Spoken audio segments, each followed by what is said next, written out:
So you can catch it, match it, stash it in the cabinet. Listen to the chorus while let Ivan scratch it. This is real hip hop, we aiming for a classic. And if we can't approach it, screw it, we'll attack it. Catch it, match it, stash it in the cabinet. Listen to the chorus while let Ivan. This is real hip hop, we aiming for a classic. And if we can't approach it, screw it, we'll attack it.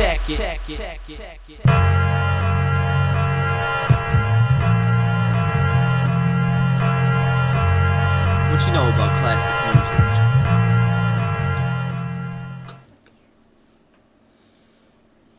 Go. Welcome everyone to the Retro Wrestling Review Series. This is the first retro of the year. I'm really excited about it. I'm hoping we can get the most retros that we've ever done on this channel, which I think is going to be hard to beat because I think the most was like back in like 2019. So it's going to be pretty hard. How many did you get done that year? I can't name it off the top of my head, but I remember it was a lot because we did a lot going into the Royal Rumble, and we did random ones, and we did a few going into WrestleMania. So it was a lot of retros. I remember we even did some when we were hyping up. We did like a random SmackDown one year. So I remember that was I think you did your first retro. One Night Stand 05. So we did a lot of random retros that year. So yeah, it was pretty nuts. That was also a nuts year for wrestling. Yeah. Well, crazy year for wrestling, and then it just got crazier the next year. So, but yeah. So I'm gonna tell you a little bit about behind the scenes. I really don't really know behind the scenes. I always just say what goes on behind the scenes, anyways. There's really no behind the scenes when it comes to this channel. But James was supposed to be on this show, but he's just producing this episode this time because there was a bit of a communication issue when it came to what retro we're actually doing, because he thought we were doing 2000, so he watched 2000 and prepped for that, and then he found out we were doing 2008. I think he probably found out from you because he called me like a little bit ago, right before we did this retro, and he's like, "Wait, we're doing 2008," and it was like an hour before the show, and James didn't have time to go watch the whole show, so never mind the Rumble itself. Yeah, because the Rumble's an hour, and Rumbles are like an hour as it is, so including like entrances and stuff, because the Rumble on this show is like 51 minutes, but then he's gonna watch the Undertaker's entrance, and that adds about 5 minutes to the match itself. So, but anyhow, that's pretty much what happened. So James is just producing. He could chime in here and there and say stuff, but we'll see. But let's get to the person who actually picked this retro, the person that's one of the voices of WYW, and he was doing commentary via Zoom and everything before it was cool. I don't know if it was ever really cool, but before it was actually a thing. Casey Gallagher, how are you today? It's been a long day. It's been a very, very long day. And now you get to sit down and talk about Royal Rumble 08, so yeah. Let's talk about how this this is pretty exciting too, because it's the first time we're just doing a show together, so we can find out if we could actually do a show together if we actually had to. So, short answer, probably not. Let's find out. But you actually pitched this retro back in October because we did Halloween Havoc 1997, and you wanted to do Rumble 08. And I figured, Royal Rumble's coming up. We're going to do a lot of Royal Rumble retros. There's no better time to do the Royal Rumble 08 retro than right now. What made you want to do Royal Rumble 2008? First Rumble match I ever watched. That's as good a reason as any. That's why I picked Royal Rumble 07. So, and as you know what I like to do, since James isn't here to do any research, this time I get to do my trivia stuff this time. I haven't been able to do that in a while. So there was a problem that came out of it. And I had no opportunity to do any research of my own, so we are flying by the seat of our pants here. Yeah, so let's see if you can get all this stuff right. Do you know what date this Royal Rumble took place? I'm going to guess I don't know the exact date, but I do know it was late January 2008. My first guess is either the 22nd or the 23rd. You're off by like a couple of days. It's January 27th, 2008. So, do you know what city? I mean, this one you should know. The city that it Yeah, took place in. yeah, of course. Madison Square Garden, New York City. Yeah, I mean, how Little else? over, little over 20,000 in attendance. Yeah, it was 20,798. Uh, and you know the buy rate for this pay-per-view? That I do not know, but I do know but I do know the old carnival barkers would say they had to turn people away. They were hanging from the rafters. Never seen so many people in the building. So it was exactly 5,075 buy rates. Again, they could just be making these numbers up because you know WWE likes to do that sometimes. Yeah. So, Sometimes. all the time. I mean, it was they did it so much that AEW at their first pay per view had to make a joke about it with WrestleMania 3. So, but yeah, to kind of give you a little bit of a behind the scenes, talk about what was going on going into the company. Professional wrestling was entering a new year. It's gonna be fun doing Royal Rumbles because it's always a new year for wrestling. So really, not a lot's happened yet. The Rumble's basically the first thing that you see, but Yeah, and I think New Japan had just had their second Wrestle Kingdom. yeah, so that's insane. But professional wrestling in 2007 didn't have a very good time because of the whole Chris Benoit tragedy and everything. And Yeah, it that was took a rough. huge hit in wrestling because of all the concussions everyone was wondering, all the steroid and stuff like that. And especially took a hit with WWE since Chris Benoit was working for their company. So it took a big hit. All the storyline plans went pretty much done because they were supposed to do a storyline where Mr. Kennedy was going to be the illegitimate son of Vince McMahon, but because they put the steroid, rule into effect and everything like that, he ended up getting suspended. So he got pulled from that spot, and Vince went I to believe, Hornswoggle. yeah, which ties into this show, but it ruined Kennedy's push. And I think they had this big plan they were going to do. There wasn't even, it didn't even just mess up that plan. The illegitimate son storyline had to be created because Vince had to come back to TV.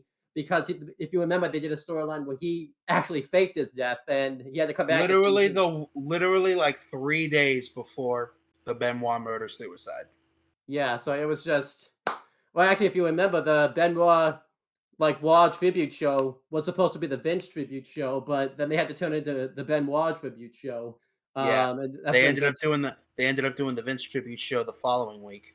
Yeah, so it was just um so it was um pretty crazy. So wrestling really needed to bounce back, and 2008 was the year for it. Yep, Um this was also the first WWE pay-per-view to go in HD because everything was going into HD at this time. yep, and it was the introduction of the crap Raw and SmackDown sets. Yeah. Um so we can question it At the risk of triggering James's PTSD. Mm. Um, because this is why I'm kind of mad. I told James the Lawn Retro because I never really noticed it at the time. Like, so WWE going HD probably had to happen, but the one bad thing is we got those crappy Raw and SmackDown sets out of it because Yeah, had the because WWE never gone HD, that they probably never would have been a thing. But um, and that's basically well, I kind mean of all. the set design itself was never my biggest issue. My biggest issue was it made all three shows feel the same. Mm, yeah, because I think I'm pretty sure the SmackDown fist went away after this, and then Yes, they did. whatever. I believe they did. Didn't they do? I'm pretty sure they did a thing where Triple H destroyed the Raw set like the week before it went HD, where like he took a sledgehammer to it, and the Yeah, week before that, and then Jeff Hardy did the jump onto Randy Orton from the side of the set. yeah. So, um, hey, at least they actually tried to write off the set. Nowadays, they would have just like got it in a new set and not even talked about it ever again. So, Yeah, they've done that like 3 times since then, I think. I believe so. So, um. That's pretty much everything. WWE wasn't quite PG yet. I think they were definitely going in that direction, but They were trending in that direction, yes, but I vividly remember seeing an ad for WrestleMania 24 that still had the TV 14 rating on it. yeah, for sure. Um, And that's basically everything. I do remember because this is actually the first time I watched the Royal Rumble like build up from week to week and everything like that. I obviously didn't get to watch the pay per view itself because those things cost money, and I was too Yep. young to order them or anything like that. Same. So, um, but I remember. So I will refrain from mentioning how I watched this pay-per-view for the first time. There you go. Um, What I will mention, however, is a fun little fact. The theme for this pay-per-view was "Stand Up for Rock and Roll" by Airborne, and mhm. it was actually how I discovered the band. So there you go. And guess what? I think that apparently Peacock can use it because that song gets used on the Peacock version. So Yeah. if you watch this, because I believe that's happened in every retro we've done. If you watch it on Peacock, you don't actually get the theme song. It's some generic song that they just throw in there and all that Well, type I of think stuff. that happened for the Jeff Hardy Randy Orton promo package, but They did. I'll talk about that in a later. yeah. Um, but yes, the ad for this show, though, if you remember, the big thing was they were doing everything was in a train station, pretty Yep, much. I That was remember the big that. set. Everybody And got on the train and off we went. the biggest thing I remember from that fight is Rey Mysterio does from the train railing the things you hold on to in the train. He does a 619 to Finley like through the railing and stuff like that. Like it was really cool. Um, I'm pretty sure I remember this one point where like somebody sits down next to somebody and Umaga just does his little taunt and just screams at everybody. Like it's just I think Umaga's the one that starts the fight in the train station I too. I'm believe pretty sure. you are correct because once the doors close and once everybody's in and the doors close, we're off and running. Yeah, so and that was what the intro video package of this show was. It shows, the train stuff happening and talking about how winning the Royal Rumble guarantees you a main event of WrestleMania and all that type of stuff, which they tell you that, but lately that hasn't been true. I'm pretty sure there's been more times than not the Royal Rumble, whoever wins the Royal Rumble hasn't main evented WrestleMania. I'm pretty sure that's the case. Which is unfortunate. Yeah, pretty. Um, that is why I'm happy WrestleMania is 2 nights now a little bit because now that's more often than not that it can happen. So, um, At least but in yeah, theory. let's start talking about this show.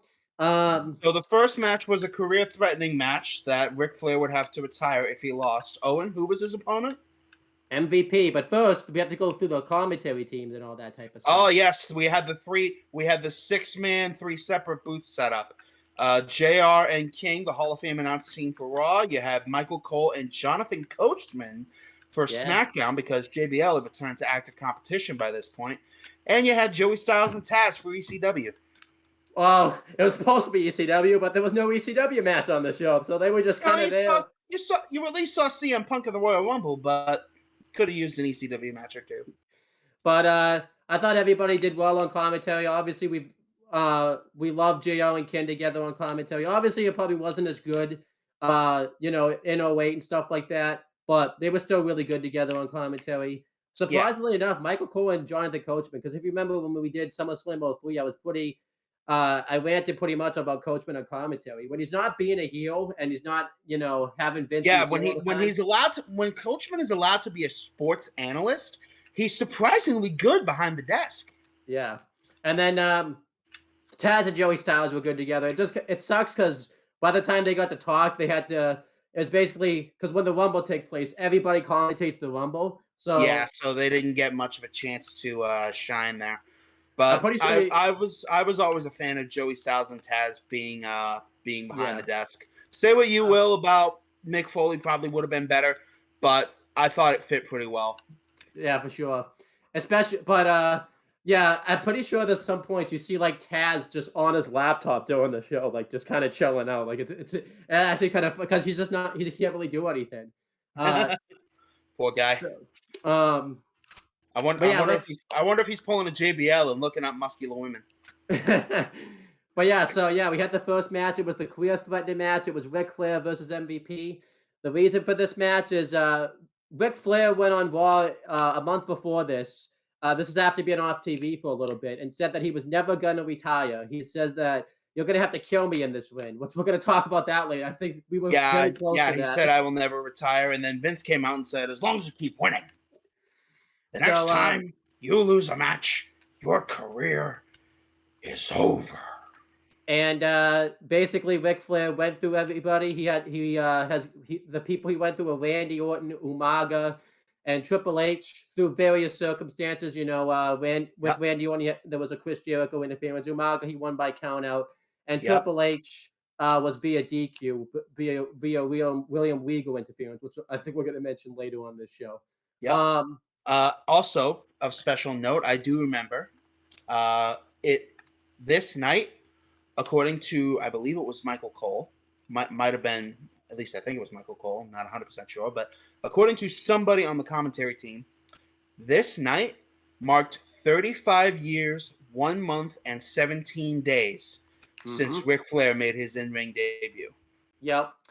And MVP and Ric Flair also had a history. They fought for the United States Championship back in Vengeance 2007, and MVP actually beat Ric Flair, so he felt like he could defeat Ric Flair. So there was some We just storyline going into this. Can we agree MVP is just stupidly overrated? I mean, sorry, underrated. Yeah, I loved MVP at this He is time. so good in between those ropes. His match with Chris Benoit at WrestleMania 23 is still to this day one of my favorite undercard matches I've ever seen. Yeah, it's really good. Chris Benoit's last WrestleMania match. I Yes. mean, if you want to think about it, it was really Chris Benoit's last feud in the industry. If you think about it, It really was, at least as far as like major semi long term feuds go. Yeah, because I know he was supposed to have a feud with CM Punk, but that never really got going because Yeah, and you it's a shame too because I remember being really hyped when Chris Benoit got drafted back to ECW. Yeah. But yeah, MVP said that he was going to retire Ric Flair, and it led to Ric Flair consistently interrupting MVP and showing up on the VIP lounge and laying out MVP. And I do think there was like some legitimate concern that Ric Flair was going to lose this match since it was an MSG, and the Yep. fact that it was MSG, and the fact that MSG is where momentous shit happens. So going through it, Ric Flair at first gets on the mic and he does a speech talking about how he had his first match in MSG, and he talked about how he had it before a lot of the people were born, which I think was true. May very well have been. Ric Flair, I think, had just turned like 61 or whatever. No, he was about to turn 60. Sorry. And MVP getting really good heat on himself interrupts like what we would have thought was Ric Flair's final speech in Madison Square Garden. That was awesome heel heat by MVP. Yeah. Good props to Mr. Porter for that little bit of business. And the crowd hated MVP for interrupting this speech. Like they did not. Because of course they would. The match starts. They both start locking up with each other. MVP gets the advantage because he's the younger superstar and he continuously uses underhanded tactics to get the hand on Ric Flair. If anybody would know how to counter those dirty tactics, though, it's the dirtiest player in the game. For sure. And yeah, MVP hit vicious strikes onto Ric Flair. He had a wicked big boot right across his head, which was cool. He had a really cool drop toe hold. He worked over the leg of Ric Flair. Eventually, Ric Flair mounted a little bit of a comeback. He ended up, they did a reverse spot where usually where it's Flair tries to go off the top rope, he gets counted. This time, it happened to MVP. And obviously, if there's anyone that can counter that, it's Ric Flair because it's happened to him more often than not. So more often than he would like to admit. And then, and there's one point in the match where MVP hits the player's boots, which is what we know now as the Aluba kick, to Ric Flair. I believe by the time MVP was out of WWE on his first run, they were calling that the Playmaker kick. They were. And MVP goes for the cover, and the ref counts 3, but Ric Flair gets his foot on the rope before the referee sees it. Who referee, by the way, was also Charles Robinson, which was obviously a nice touch because obviously he was Little Nate. Charles Robinson has probably refereed more Ric Flair matches than any man alive. Yep. And Ric Flair gets his foot on the rope, and at first Charles Robinson doesn't see it. And you could just hear the fear in everybody's eyes that they thought that was going to be the end of Ric Flair right there. But then Charles Robinson calls it off immediately. I kind of wish they would have played up to it like a little bit more, like had like MVP's theme music go off and everything. But they called it off right away. So MVP and Ric Flair continue wrestling. This distraction where MVP's arguing with Charles Robinson allows Ric Flair to roll up MVP, but he ends up kicking out. And the match goes on for about like 5 or so more minutes. Also, didn't Ric Flair have a handful of tights? He did. MVP hits a superplex on Ric Flair, and that wasn't enough to get the pinfall. And then Ric Flair mounts a comeback. He gets MVP into the figure 4 leg lock, and MVP taps out Ric Flair. Lives to fight another day. Yep, and he doesn't get the belt because it was a non-title match, which was fine because there was no reason to Yeah. put the United States title. There's on no it. reason to put the United States title on a man about to turn fucking 60. Yeah, that's something that TNA would have done like in 2011. So That's something that WWE themselves did back in 2002. they did. If you're minus 10 years. Yep.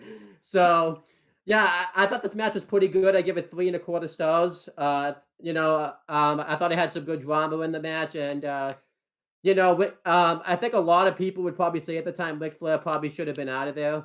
And had I not seen Ric Flair's last match recently, I probably would be more critical of this match. But considering the fact I just saw that like within the past few months or so, and then I saw this, it's like night and day. Like Ric Flair looks like he was in his like prime at this time. I don't know if you saw that compared to the Jim Crockett Promotions event. Yeah. So Yeah. But yeah, what did you think of all this stuff? I'm with you. Solid 3.25. Good opener. And a good way to keep the people invested in Ric Flair's final run. For sure. Because with hindsight, you know exactly who we're working toward. Yeah, I mean, it is kind of hard to watch. I really wish this had been the end of Ric Flair, wrestling wise, anyways. Like, I wish he didn't come back because he could have gone out really on top. But money troubles and the fact that he just doesn't want to hang up the boots, is what brought him back pretty much. So Yeah. But yeah, obviously this would lead to the epic WrestleMania match at WrestleMania 24, which we might cover someday between Ric Flair and Shawn Michaels. Wait, y'all haven't done WrestleMania 24 as a retro yet? We haven't done that yet, no. Shit, we got to get that on the list. That's a good Mania. And it would lead to Ric Flair having his career-threatening match. And if you want to know what else has happened with Ric Flair since then, go watch the SummerSlam 2002/1992 retro because we talk about it there. As for MVP, go watch that SmackDown retro John Tuddy and I did because we talked about where MVP has gone since then. I'm still really disappointed that MVP really didn't get a big push or he didn't get a world title or anything. This was basically the best of MVP up until he came back in 2020 with the Hurt. To manage the Hurt business. So it's really a shame. Next to McMahon's at backstage, and you're probably thinking, "Oh, this is you're probably not thinking because Casey and I kind of gave it away earlier, but you're probably thinking, oh, it's the whole McMahon family. It's not the whole McMahon family. It's Vince McMahon and Hornswoggle McMahon. So, yeah, at the time, Hornswoggle was revealed to be Vince's illegitimate son, like we said, because Mr. Kennedy got suspended, and they had to kind of come up with something. Unfortunately, Adam Blanc wasn't booking wrestling at this time, so CM Punk was out of the question.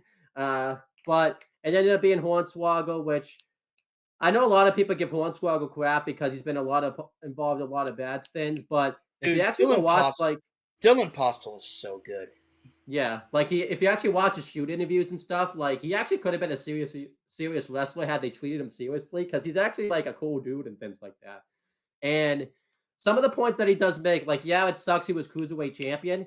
But Dylan Postel even said they weren't even doing anything with the title anyways. It was actually on TV when he had it, so he actually makes some pretty good arguments when it comes to that type of stuff. So yeah, but Hornswoggle was getting ready to compete in the Royal Rumble match, and Vince McMahon, because he had qualified, and Vince McMahon told Hornswoggle that he couldn't trust anybody in the Royal Rumble match, and he was trying to basically get Hornswoggle to turn on Finlay because at the time we thought Finlay was Hornswoggle's protector, but then we would later find out that Finlay was actually Hornswoggle's father. And this is at the time where courtesy of JBL, which would lead to the highly underrated Belfast Brawl to kick off Mania 24. for sure. And then when Finley comes up, Vince McMahon, for the first time in his life, sort of doesn't lie, but it's still a lie with the way he says it. He says that I was just telling Hornswoggle that you can't trust anyone in the Royal Rumble match, but he didn't mention the fact that he was talking about Finley, and he actually tries to get Finley to turn on Hornswoggle later in the show. So half truths, man, the best kind of villainy in wrestling. And then they take off, and surprisingly, this is the only Vince McMahon appearance that you see on this whole show. He doesn't make any more appearances, which shocks the hell out of me. Yep. And as for where everybody is, if you want to know where Finley is, you can check out that SmackDown Retro from 07 that John Tuddy and I did. If you want to know where Hornswoggle, well, actually, we haven't done a. Basically, Hornswoggle, we just talked about, we found out wasn't Vince's son. It ended up being Finley. Him and Finley did, they didn't really do anything all that meaningful. They were in the tag division a little bit, but then they both got drafted to ECW. They did their thing there, and then eventually Hornswoggle got drafted to Raw, and he just kind of did the comedy stick. He was the anonymous Raw general manager at one point. Again, because that's another storyline they dropped the ball with. And then Hornswoggle kind of did his thing. He finally learned to talk in 2011 by getting a Christmas wish from Santa. And then he kind of just paired up with the Great Khali, and then eventually he did the amazing, you're not going to tell me otherwise, WLC match with him and El Torito. Say what you will about midget wrestling in the 2010s, that shit was brilliant. Yeah. I mean, I think those two had their work. Little people, stop it. They're little people. It's discriminatory. I mean, either way, those two had their working boots on that night. I still think the best thing of that WLC match was the fact that we got like a miniature version of Michael Cole, Jerry Lawler, and JBO on commentary, and we got Weebio out of the deal. Like, that was awesome. I wish they had commentated that whole match themselves, but yeah. Then eventually, after the 3MB faded away, Hornswoggle got released. I think like 2014, 2015-ish. And then he did his thing at Impact Wrestling from like 2016 to 2019. He had one appearance in AEW during the Las Vegas segment with the Inner Circle. And he hasn't really done anything since then. He's just done some shoot interviews and things like that. The only thing new we could say about Vince McMahon is he was retired up until like this month actually. And now he's back as chairman of the board, but he's not going to be doing anything creative wise because he legally can't. He's just let's see how long that lasts. Yeah, I hope it lasts. I just started a new freaking show around it. It seems like every time I start a new show, the wrestling company starts to go downhill. Maybe I need to stop doing shows. But anyhow, I think that's what Mike's been trying to tell you for 5 years. Yeah, but yeah, so that's basically it for Vince McMahon. And then next, or at least it better be it for Vince McMahon. Yeah. Next, Mike Adamle has a segment, and he basically advertises the Royal Rumble match. And obviously, this is where you make all the jokes because Mike Adamle, this was his favorite. Oh no, his big blunder doesn't come until later in the show. Yeah, actually, that's edited off the Peacock version. Actually, it is. But you can't edit memories. You can't edit those. I will say, just because I know a bit of this situation, it's because Mike Adamle used to play football and he actually suffered from amnesia from a bunch of concussions he got. It's basically the Muhammad Ali effect, which is why they removed it out. I was gonna say, didn't he have like CTE like super bad? Yeah, he got CTE super bad. It basically was a Muhammad Ali situation. They removed it off of Peacock out of respect. Yeah, for sure. He breaks down the Chris Jericho JBL match a little bit. So we're gonna break that down now. It's Chris Jericho versus JBL. The reason for this match taking place is Chris Jericho had just come back to professional wrestling in general after having a 2.5-year hiatus. And he came back and interrupted a Randy Orton promo. Yep. My first introduction to Chris Jericho, actually. Really? Yeah. and he came out and he was gonna beat Randy Orton for the WWE Championship. And during the match, Randy Orton threw Chris Jericho into JBL, and while that scuffle was going on, Chris Jericho shoved JBL just to get to Randy Orton, and JBL, who took offense by this, ended up screwing Chris Jericho out of the WWE Championship, and it led to JBL coming back to professional wrestling, and um, yeah, it led to a lot of really personal things. Chris Jericho interrupted the comeback of JBL, which I think James loved because he hates JBL.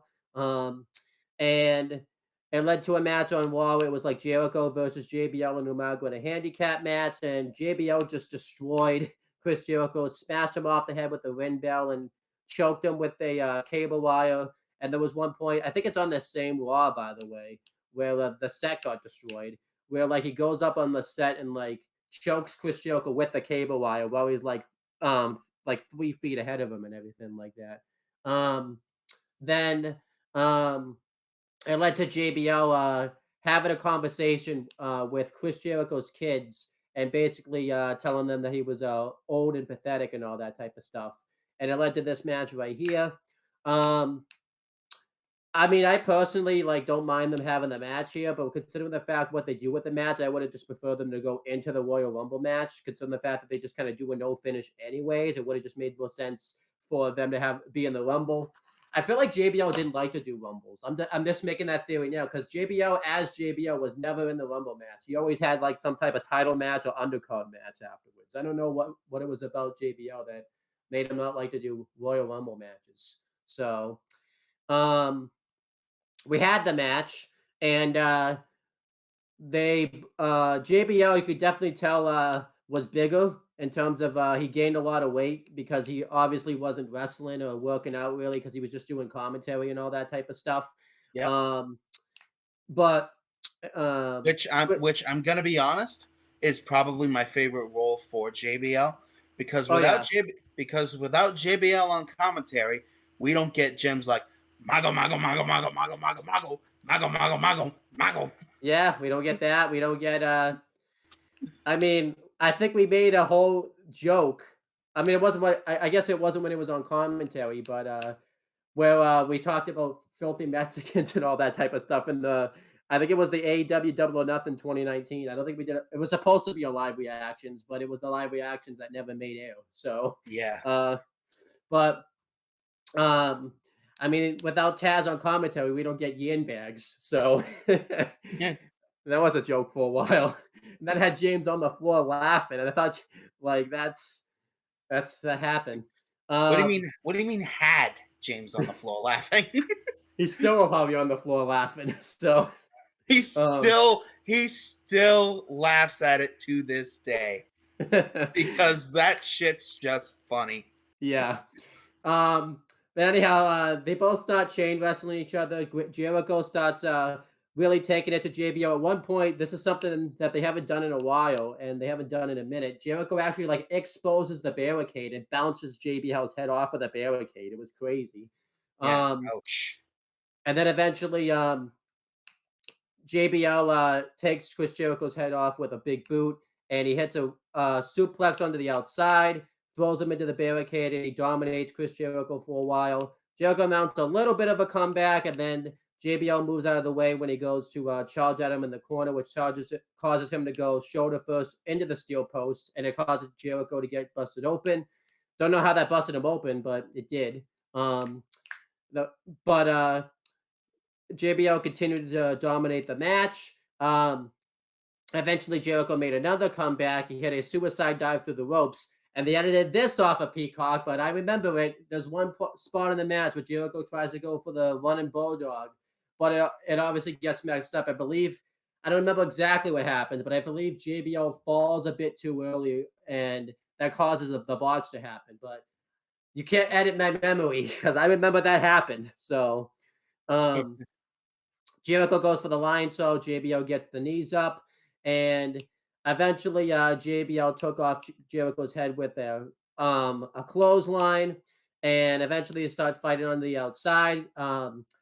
JBL bounces Jericho's head off of the ECW announce table, kind of getting shit. ECW getting shit on again because that didn't happen to at all to any of the other announce tables really. Even though SmackDown's announce table gets kind of messed up later in the show, but we'll talk about that later. So, but then eventually, poor WWE CW, they were yeah. dead on arrival. If you want to know how badly it's booked, just check out our One Night Stand 05 retro, and it's booked so badly. There's been several people that have done fantasies rebooking that brand, and James was one of them. And James, but eventually, Chris Jericho hits an unprotected headshot with the steel chair on a JBL, and this is obviously very dangerous because this is when we found out, that all that concussion stuff and all that type of stuff was what led to Chris Benoit's death. Yep. And somehow this didn't bust JBL open. That kind of because the JBL always bladed or something during his matches, and this is like the first match I think I've seen of JBL that obviously with this gimmick where he hasn't bladed or anything like that. So, and then Jericho assaults JBL, hits him again off the head with the steel chair. This time it was protected. And then he grabs one of the cables and he chokes JBL with the cable while he's standing on the Raw announce table as revenge for when JBL did it to him all that time ago. I do question them doing gimmicks like this because this is how Chris Benoit ended up committing suicide. This was like not long after that happened. It wasn't even a year. So I don't know why they're doing stuff like that. But afterwards, Jericho leaves, and then the announcer announces that JBL wins the match via DQ. So JBL still holds his hand in victory, but I believe JR said it. JBL did not look like a winner in the match, and that was no further from the truth. JBL did not look like a winner. So I get the match 3 stars. I thought it was good, but I don't understand why they did a DQ finish because you got to remember people are paying like $50 for this, and you're just doing a DQ finish. And it wasn't really a pay-per-view match; it was more of a Raw match type of thing. Yeah, yeah. I'm gonna say 2.5 for that reason. And the JBL Jericho feud never really had a real culmination. I believe they did like a match on Raw where Jericho just won, and then they just kind of moved on afterwards. JBL obviously moved on to the Finlay feud, and Jericho just won the Money in the Bank match. So, really is a shame because, I'm not saying that the feud could have been anything, but this was Chris Jericho's like big comeback to WWE, and up until he turned heel, it's kind of a forgettable comeback up until we get that great 08 one of Chris Jericho. Like, once he put HBK through the highlight reel monitor. Yeah, so pretty cool stuff. It feels like if you put someone's head through glass, you're meant to like break out because Shawn Michaels did it to Marty Jannetty, and Jericho did it to Shawn Michaels, and he had like probably one of the best ones he ever had in his career. But if you want to know what both these superstars are, for JBL, I believe you can watch. I don't forget which retro it is, but I believe it's SummerSlam 2000 retro. As for Jericho, you can watch SummerSlam also 2000 retro. So if you want to know what Chris Jericho is, the only difference with Jericho is he's no longer the ROH champion. He's now in a losing streak in AEW, but obviously that's going to pass. He's not going to have that losing streak forever. So yeah, at least I hope so, anyways. But that's up to Jericho. Next, Ashley Massaro is backstage, and she had just returned to WWE from being on Survivor. And she wants to talk to Maria, so she knocks on the locker room door. And instead, Santino Marella comes out because kayfabe-wise, Santino Marella and Maria were dating at the time. And Santino Marella had just turned heel. He didn't just turn heel, but he had been a heel for a while. And he just had an incredible run where he was calling out Stone Cold Steve Austin. And generally, like Santino Marella, I'm just going to say this, other than like Cena and all that type of stuff, he's probably like one of the highlights of the Royal Rumble pay-per-view itself, which is really weird enough to say. And Santino Marella says that he knows why Ashley's there, and that's to offer for Maria to be cover on Playboy, but he says that she's not interested in it. And I'm pretty sure this was not the first time that this storyline had started. This was it had been going on at least for a little bit. Um, so basically, Santino leaves because he says he has to get ready for the Royal Rumble match, and he also announces that Maria is going to be doing the Kiss Cam segment. So Yeah. that's pretty much it for that. What do you think of this backstage segment? I thought Santino really made this backstage segment really good. Well, he would have a bit more of a moment a little bit later on, but this was good for what it needed to do. Next, we had the World Heavyweight Championship match. It was Edge defended against Rey Mysterio.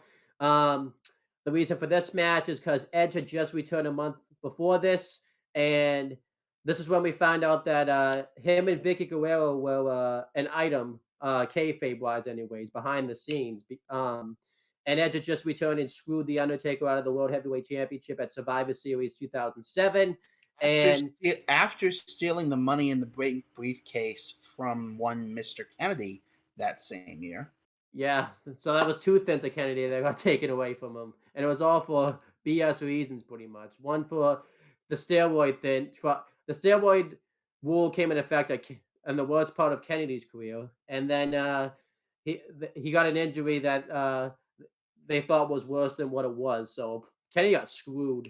Like Kennedy is honestly one of those guys that really had everything. Yeah, if he had come into WWE like a little later on, or had not gotten injured, he would have been like he would have been a huge star, I think. Yeah. But anyhow, but yeah, so Vicky Guerrero punished Edge by giving him a World Heavyweight Championship match, and this is when we found out that they were an item. And at Armageddon 2007, Edge cheated his way to get to the World Championship. This is when we found out that Hawkins and Ryder were playing Edge lookalikes pretty much, and they aligned themselves with Edge, and this was the formation of La Familia. Yep. And they had a beat the clock challenge to see who would face Edge for the title at the Rumble. And basically, they screwed The Undertaker and Batista out of it. Batista, because they had him have the handicap match, and Undertaker, because Matt Stryker was the guest referee and refused to make the count and let the clock run out. And coincidentally enough, it was Chavo Guerrero who actually had the time to set. So Edge tried to get his own hands dirty and basically run out the clock in a match with Rey Mysterio, but that ended up backfiring him massively because Batista and Undertaker made sure that Rey Mysterio would defeat Edge. And I thought Rey Mysterio was a perfect first opponent for Edge to have with the Vicky Guerrero storyline because Rey Mysterio was just in that storyline with Chavo and everything like that. And Eddie right before he passed and stuff. Right before everything happened.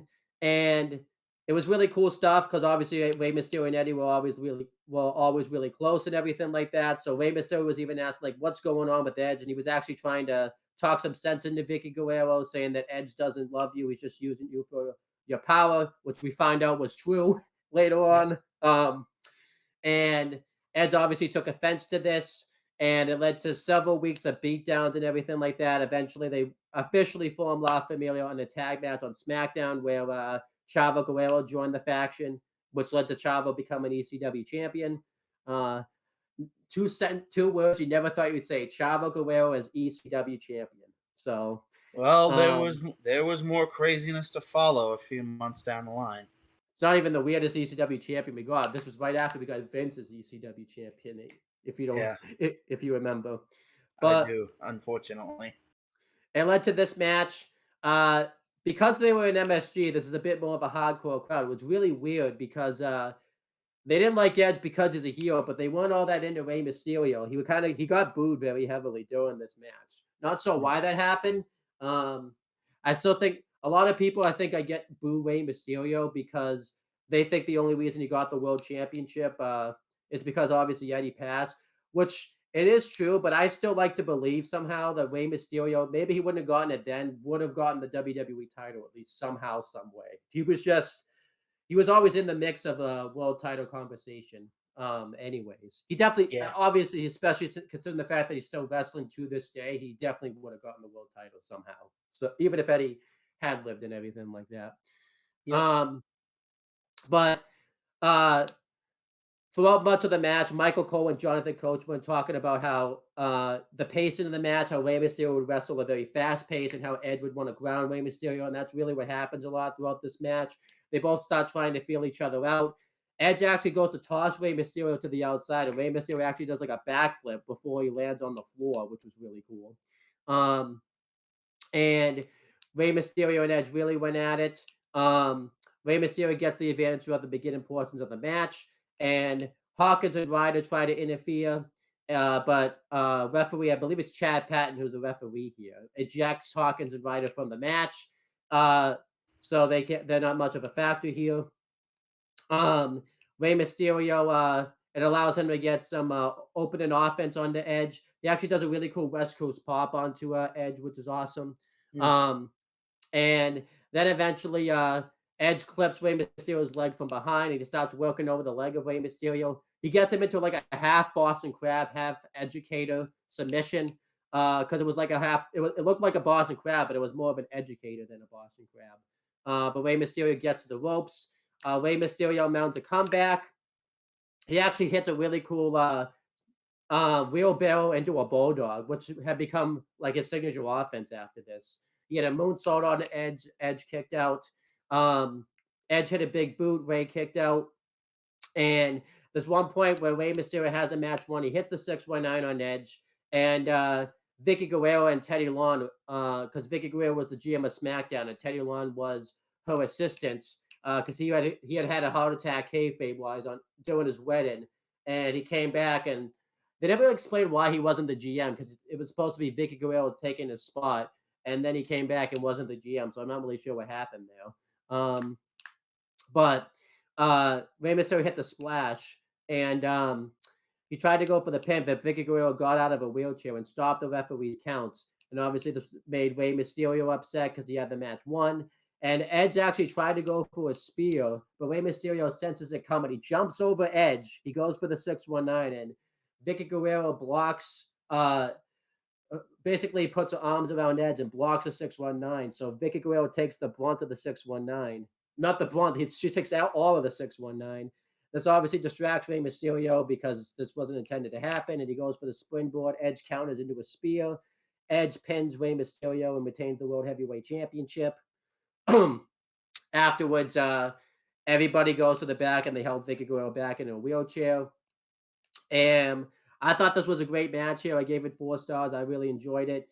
They even mentioned how Edge and Rey Mysterio were a tag team at one point, and believe it or not, they were actually which I had completely forgotten until they brought that up. Yeah, but actually, believe it or not, they didn't win the belts here, but they actually walked into Survivor Series 02 as tag team champions. If you remember that triple threat tag match they have at Survivor Series 02 with them. Which I do not. I need to rewatch that pay-per-view. Yeah, it's them, Los Guerreros, and Kurt Angle and Chris Benoit. That's basically the SmackDown like 6 all in one match right there. So that's actually pretty cool. But yeah, I thought this was a great match. I really enjoyed it. What did you think of it? I'm pretty much with you. I'd say solid 4-star match. Good effort from pretty much all involved, and not a bad bit of booking to keep the title on Edge until Mania. Yeah. And this led to a rematch at No Way Out 2008. Well, unfortunately, Rey Mysterio was actually working that match hurt. He had a torn bicep, and he ended up having to miss WrestleMania for a second year in a row, which I honestly felt bad for him, even watching it at the time. Especially not because I didn't know because I was like learning obviously that wrestling was a work, but obviously now I learned like a couple years later that he actually was hurt, so it was like really weird.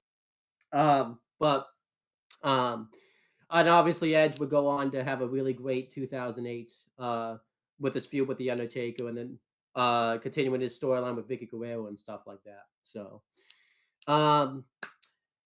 and then Ric Flair's backstage. He just got out of the shower.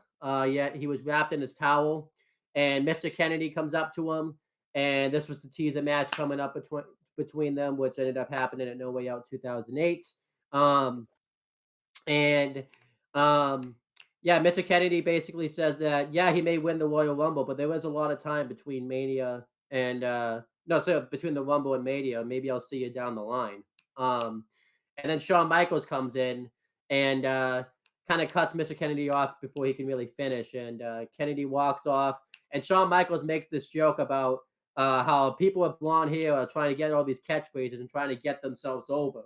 And obviously that's a joke because Shawn Michaels was doing the same thing when he was young. So, Yeah. um, and then Triple H comes in and has a little bit of a face off with Shawn Michaels, talking about how he's the best man's going to win the Royal Rumble. And then Batista comes in and says, "You're right, the best man is going to win the Royal Rumble," because we're all in the Rumble, by the way. And Shawn Yeah. Michaels says, "Everyone relax and just buy the new Shawn Michaels t-shirts." And they do that thing that DX likes to do where they're obviously trying to advertise the stuff. And Triple H just says, "If there's anything I hate, I hate it when people try to advertise the stuff." And then Batista walks off. And then Shawn Michaels tells Ric Flair, "Oh, you might want to put that on. I'm putting this. We've seen a bit too much of Flair right there." And that was basically it. I thought this was a really good segment. I thought it was cool to see Evolution accept Randy Orton reform, and cool to see a little bit of a DX reformation. And I just really liked it. And believe it or not, this was the same year because I believe SmackDown vs. Raw '09 came out later on that year.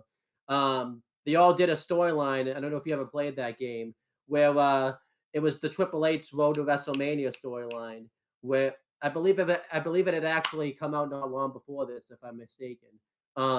Where you played as Triple H, and you could either pick to go with DX or Evolution. And obviously, eventually, you end up with DX no matter who you pick. But I do think this is remember kind of this. it I made do that. remember. I do remember this. But And when I when I saw this, get to WrestleMania and fight the WWE champion, I will shove his head so far up his Triple H. What? yeah, I'm the WWE champion? that was awesome. But yeah, I really like this backstage segment here. I thought it was really good. And What do you think, somewhere right now, James is grinning nostalgically. I know. I remember. Did I ever tell you I'd actually never really played the Randy Orton storyline because it's Shawn Michaels is just Honestly, the Randy Orton and Chris Jericho storylines are seriously underrated from that game. yeah. I like the Jericho one too because it's You you get try to to play find out, detective. huh? You get to play detective. I know it's really cool. Like, um, but anyhow, we're not here to talk. What do you think of this backstage segment? We're not here to talk about SmackDown versus Raw 2009 right now. So You put DX and Ric Flair in the same room, and it's always a fun time. they, I guess Batista's just along for the ride then. So Well, feel bad for the animal. next, Maria comes out and she hosts the Kiss Cam. Obviously, they do this at sporting events, so this is a Yep. way that for WWE to do this, even though WWE, it's really weird. Vince has a really weird relationship with sports sometimes because he does things like panels or stuff like this to make it look like sport. Oh yeah, I did, but then he'll do things to try to get away from sports. Just basically, just try not to figure out what Vince McMahon does because I don't think anyone's ever going to figure that Yeah, out. yeah, because it's going to be a situation of. Dun, dun, Uh, dun, dun.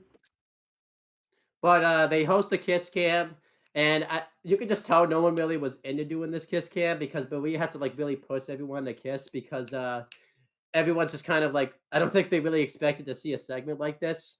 And then Not to mention it's New York. They kind of don't roll like that over there. yeah. So then Ashley Massaro comes out. Surprised her actual theme song plays it's on the Peacock version because it's just not a song that we expect WWE has the rights to, but they have it. And she offers for Maria to be in Playboy, but before she can answer, Santino Morella comes out and basically answers for her and says that she's not going to do Playboy. And um, the fans boo, but then Santino Morella has a really good line. Says, "I know these fans were cheering for it, but you could chant for anything, and no, you could offer the fans anything, and they'd accept it." Which was really a good line by Santino, and he basically just goes on to rag on the sports teams for like 5 minutes. And they get some really heavily booed. He was just ragging on New York sports team. There's one point he mentions that all their teams are chokers, and he says that they got distracted and saw a mosquito. It was like, what the hell, Santino? The Mets, the Rangers, not even good enough to be jokers. There's that one point where he even says that there was a couple of people that he mentions that were on like a sports team that sounded like they were his hairstylists, which was a hilarious line. Yeah, they were New York Giants. Eli Manning, Plaxico Burress, and I forget the other one. Yeah. And they even said they don't have much to cheer for. He even said at one point that they don't have much to cheer for and stuff. And yeah, Santino says that he has a match to prepare for, so him and Maria are gonna go. And then Ashley gets the mic and says that you're not the person that I need to hear the answer from. I need to hear it from Maria.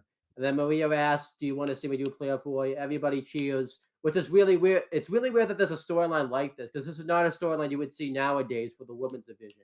If anything, it'd be a heel gimmick nowadays because everyone respects women's wrestling nowadays and all that type of stuff. I mean, they respected it then, obviously, because I believe did TNA start their knockouts division? I know they had just started their knockouts division at this time. So, yeah, but I do not recall who was champion at that point. The only name that comes to my mind is Austin Kong, and I feel like I'm wrong. Yeah. But then doing this, Santino Marella came out with somebody in like they were covered with like a burlap sack type of thing. And he basically says that you guys want to see some action that what you would see on Playboy. And Santino Marella reveals the person, and it's Big Dick Johnson, who I think this was his last appearance as this gimmick because obviously they went PG and they basically can't do this gimmick nowadays. And he's dressed up. I'm trying to think. I think you're right, but I'm not completely certain. He did have like a cameo doing like the NXT segment when it was the game show NXT where he carries the aka Quizzlemania. Yeah, where he carries the wedding cake of Goldust and Oksana, if you remember. And he actually makes a cameo doing the kissing segment between AJ Lee and Primo, believe it or not.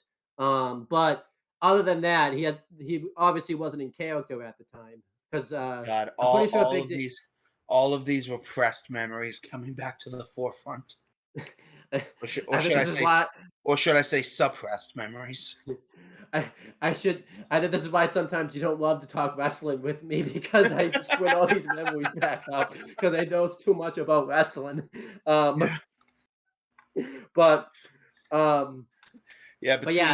between you, me, and James, we make a whole wrestling encyclopedia. I mean, they do call you the encyclopedia of WYW after all. So, well, hey, no one man does it alone. James has forgotten more about wrestling than I'll ever know. Yeah, I mean, you probably know more about WYW than I do, but so there you go. Well, that's not hard. But anyhow, but yeah, I think that as the Big Dick Johnson gimmick, I think this was his last appearance. And obviously he's dancing around, and Ashley Massaro beats down Big Dick Johnson with rubber chickens, and obviously he doesn't take any moves, because I don't even think he was a wrestler. I think he was just like a stage. Oh my god, are we sure Vince Russo was out of the business at this time? This feels like a Russo segment now. I don't think he was out of the business, but he wasn't in this. He wasn't in this company though. So Ashley Massaro beating down Big Dick with rubber chickens. Yeah, that happened. So, but believe it or not, this segment wasn't trash because of Santino. If Santino was not out here, this segment would have died at death. But Santino makes this segment. Like I'm telling you, Santino's one of the main highlights of this show. Santino gets so much hate, and I don't know why. He was so entertaining. Yeah, I feel like he gets hate because of his face run. Because when his comedy was natural, it was good, but then he got into like that forced comedy role, and then that's when it became bad. So, but I think if I give the segment a solid thumbs up because of Santino. So, what did you think of this? I'll agree. Yeah, obviously this led to the WrestleMania match. Obviously Maria would do Playboy. I'm pretty sure had a dramatic drop from the ceiling while Santino's back was turned on Raw like a month later, I think. Yeah. and it led to the Playboy Pillow Bunny match at WrestleMania 24, which is an Unfortunately. infamous match at Mania because I'm pretty sure the lights go out during that match, if I'm not mistaken. Um, Well, considering who was involved in that match, that's not a shock. yeah, and it led to the early stages actually of Santino Morello and Beth Phoenix being together because he was Yep, in. Glamorella. Yeah, and Maria and Santino would break up. I'm pretty sure they broke up before WrestleMania 24, but obviously they had long since broken up. I'll talk more about Santino Morello later because he's going to appeal later. But as for where Maria is, Maria would basically transition into an on-screen competitor after this, and then she was released randomly. She had shots at the women's and divas titles, but never win them. And then eventually she was randomly released, I believe, in 2010. And then whoever would have thought Maria would still be in the business today? I think everyone would have thought she'd be out of the business, but Quite, she ended up. quite the, quite the miracle, don't you think? Mm, I feel like I'm not going to say anything else because if I say anything else, that ruins that joke. So, um, If you know, you know. and then if you want to know more about Ashley Massaro, you can check the SmackDown '07 retro that John Tuddy and I did. Big Dick I Johnson. And, actually, I actually, before you go too far, I actually do have an Ashley Massaro story. I may okay. have shared it before, but I don't remember. So just for posterity's sake, I'm going to share it here. Like, it was 2013, New England Fan Fest, a wrestling convention, came to my neck of the woods. I was living in New Bedford at the time. They were holding it in Fairhaven, or Fairhaven, as we New Englanders tend to pronounce it.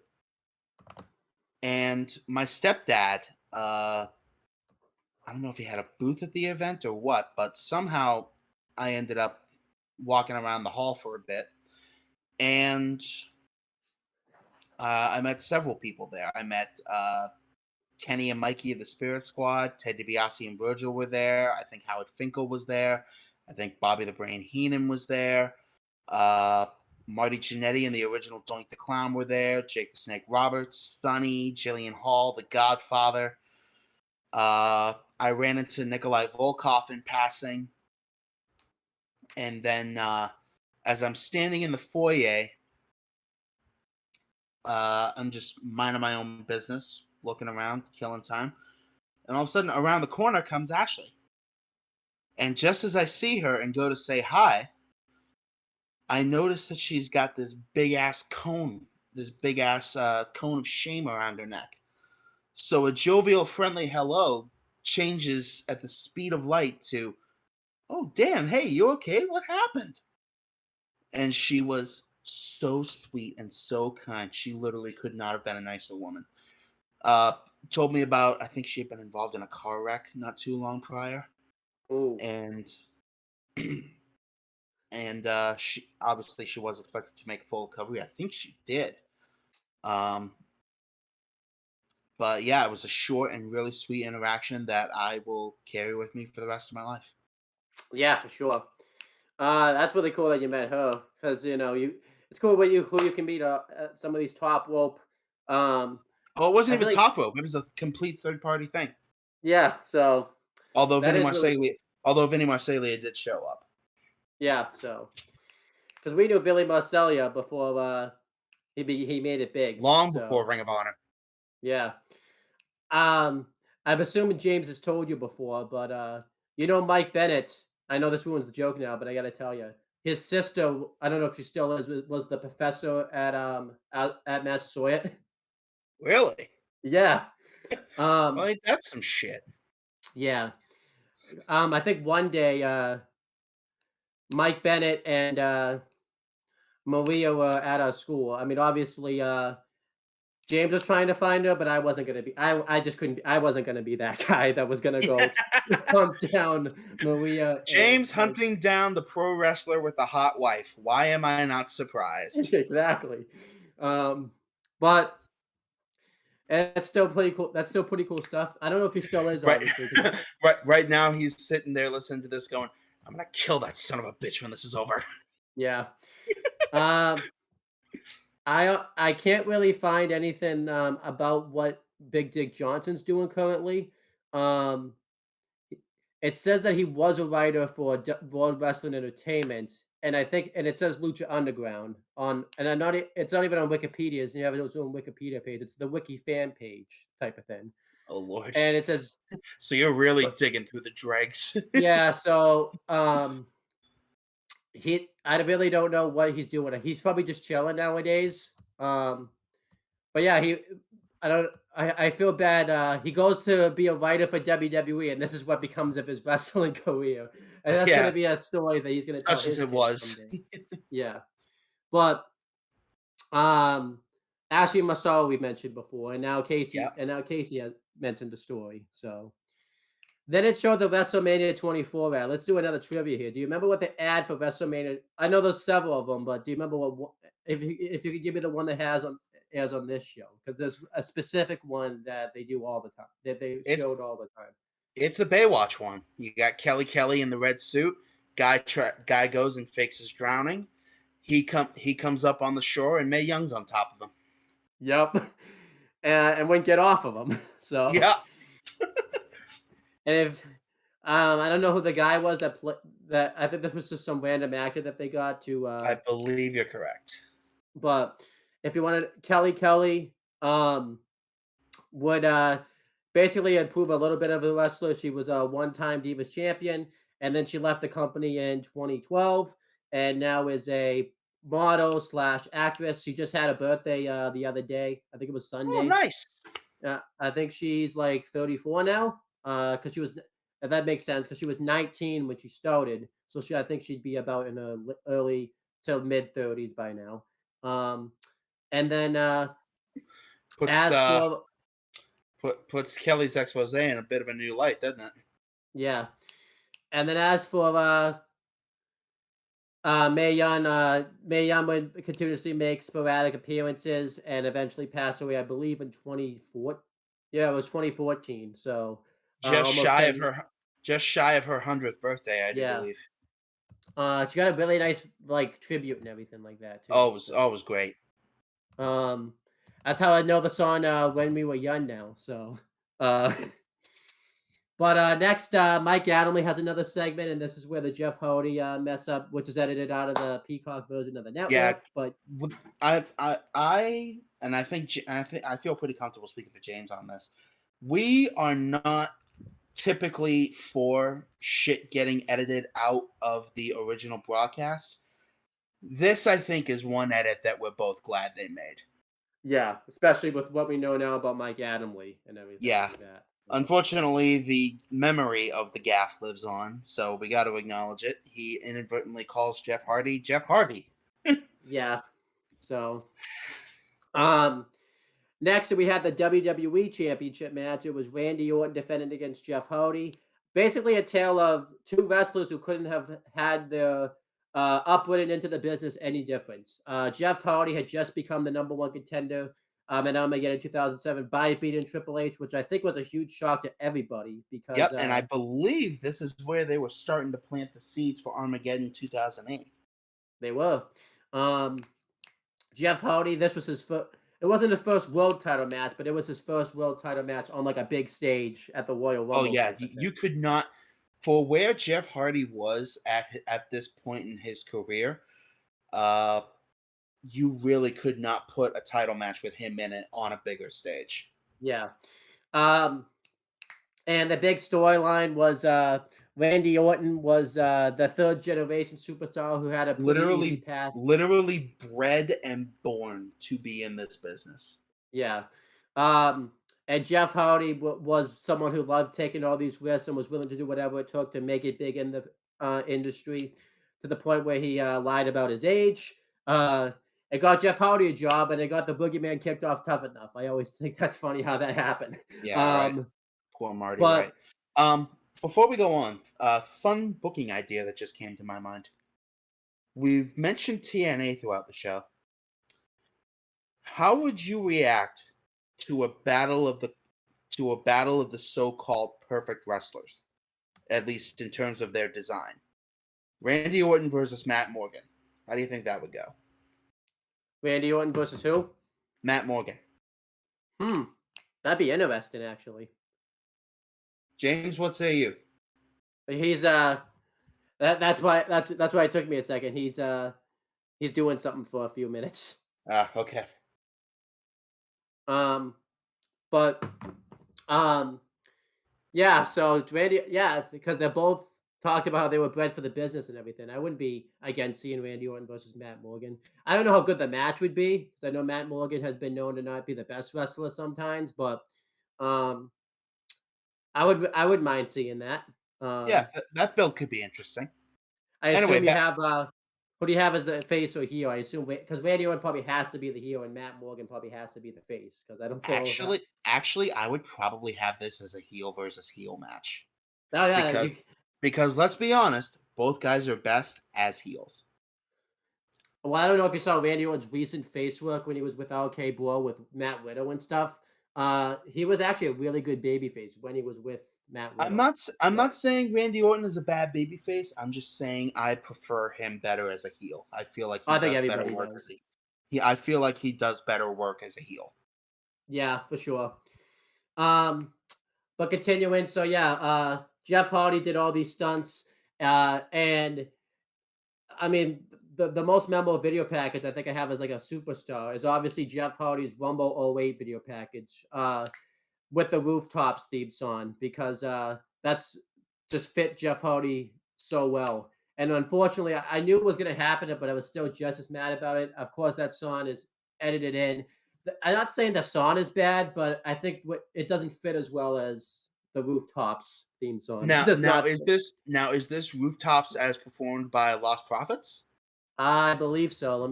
I can't look it up right now and listen to the Yeah, song, for obviously, obvious because I'm doing reasons. it. But, Yeah. Get back to me on that later. um, but, um, yeah, but it was really good stuff. There was obviously heat going into the match. Randy Orton had taken out Matt Hardy and completely wiped him out on an episode of. It was like the last episode of Raw actually in 2007, where he punted him because Matt Hardy just had appendix surgery at this time, and he also punted him with a skull backstage. So this obviously added fuel to the fire, and it led to that segment on Raw where Jeff Hardy jumped off. I always loved seeing this in the video package where Jeff Hardy climbs the set and it shows Jeff Hardy like in the deep thought, and it shows that clip of when Randy Orton punts him. Like that's what he's thinking about when he's just climbing Yep. higher and higher. Yep. Yep. And he does that big That was a brilliant touch. um, and he does the swanton bomb from the set all the way to Randy Orton, which led to both of them being stretched out. The thing I actually hated this as a kid. I hate that they were freaking back the next week. Like they did that big stunt and they were back the next week. Yeah. That was weird.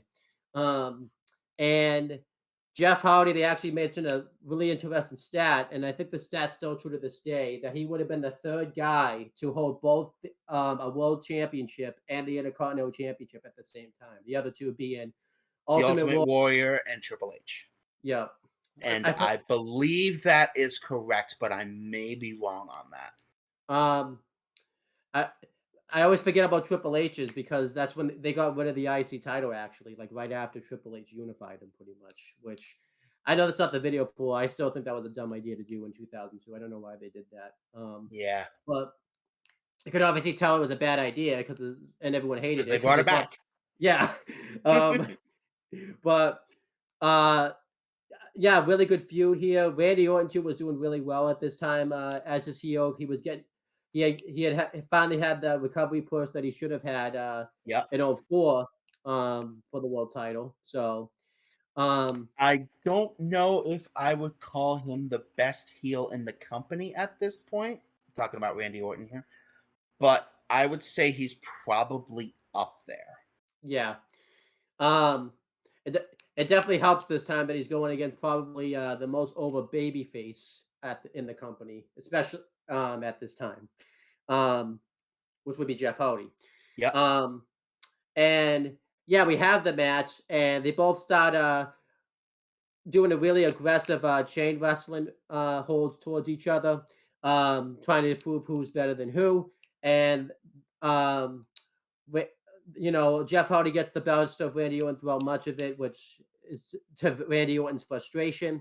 And Jeff Hardy hits a really cool drop kick which sends Randy Orton into the barricade. And we've seen this shot done many times. Randy Orton's like head is like leaning against the barricade. Like it's honestly a really scary bump. And I think this has been used nowadays for like memes, but I remember you would see this online and stuff like that. And it was really Yeah, scary. yeah. And eventually, this Jeff Hardy hits another dive on the outside, and eventually Randy Orton just is going to take his belt and go home because he can't lose the belt off count out. So obviously he's just had enough.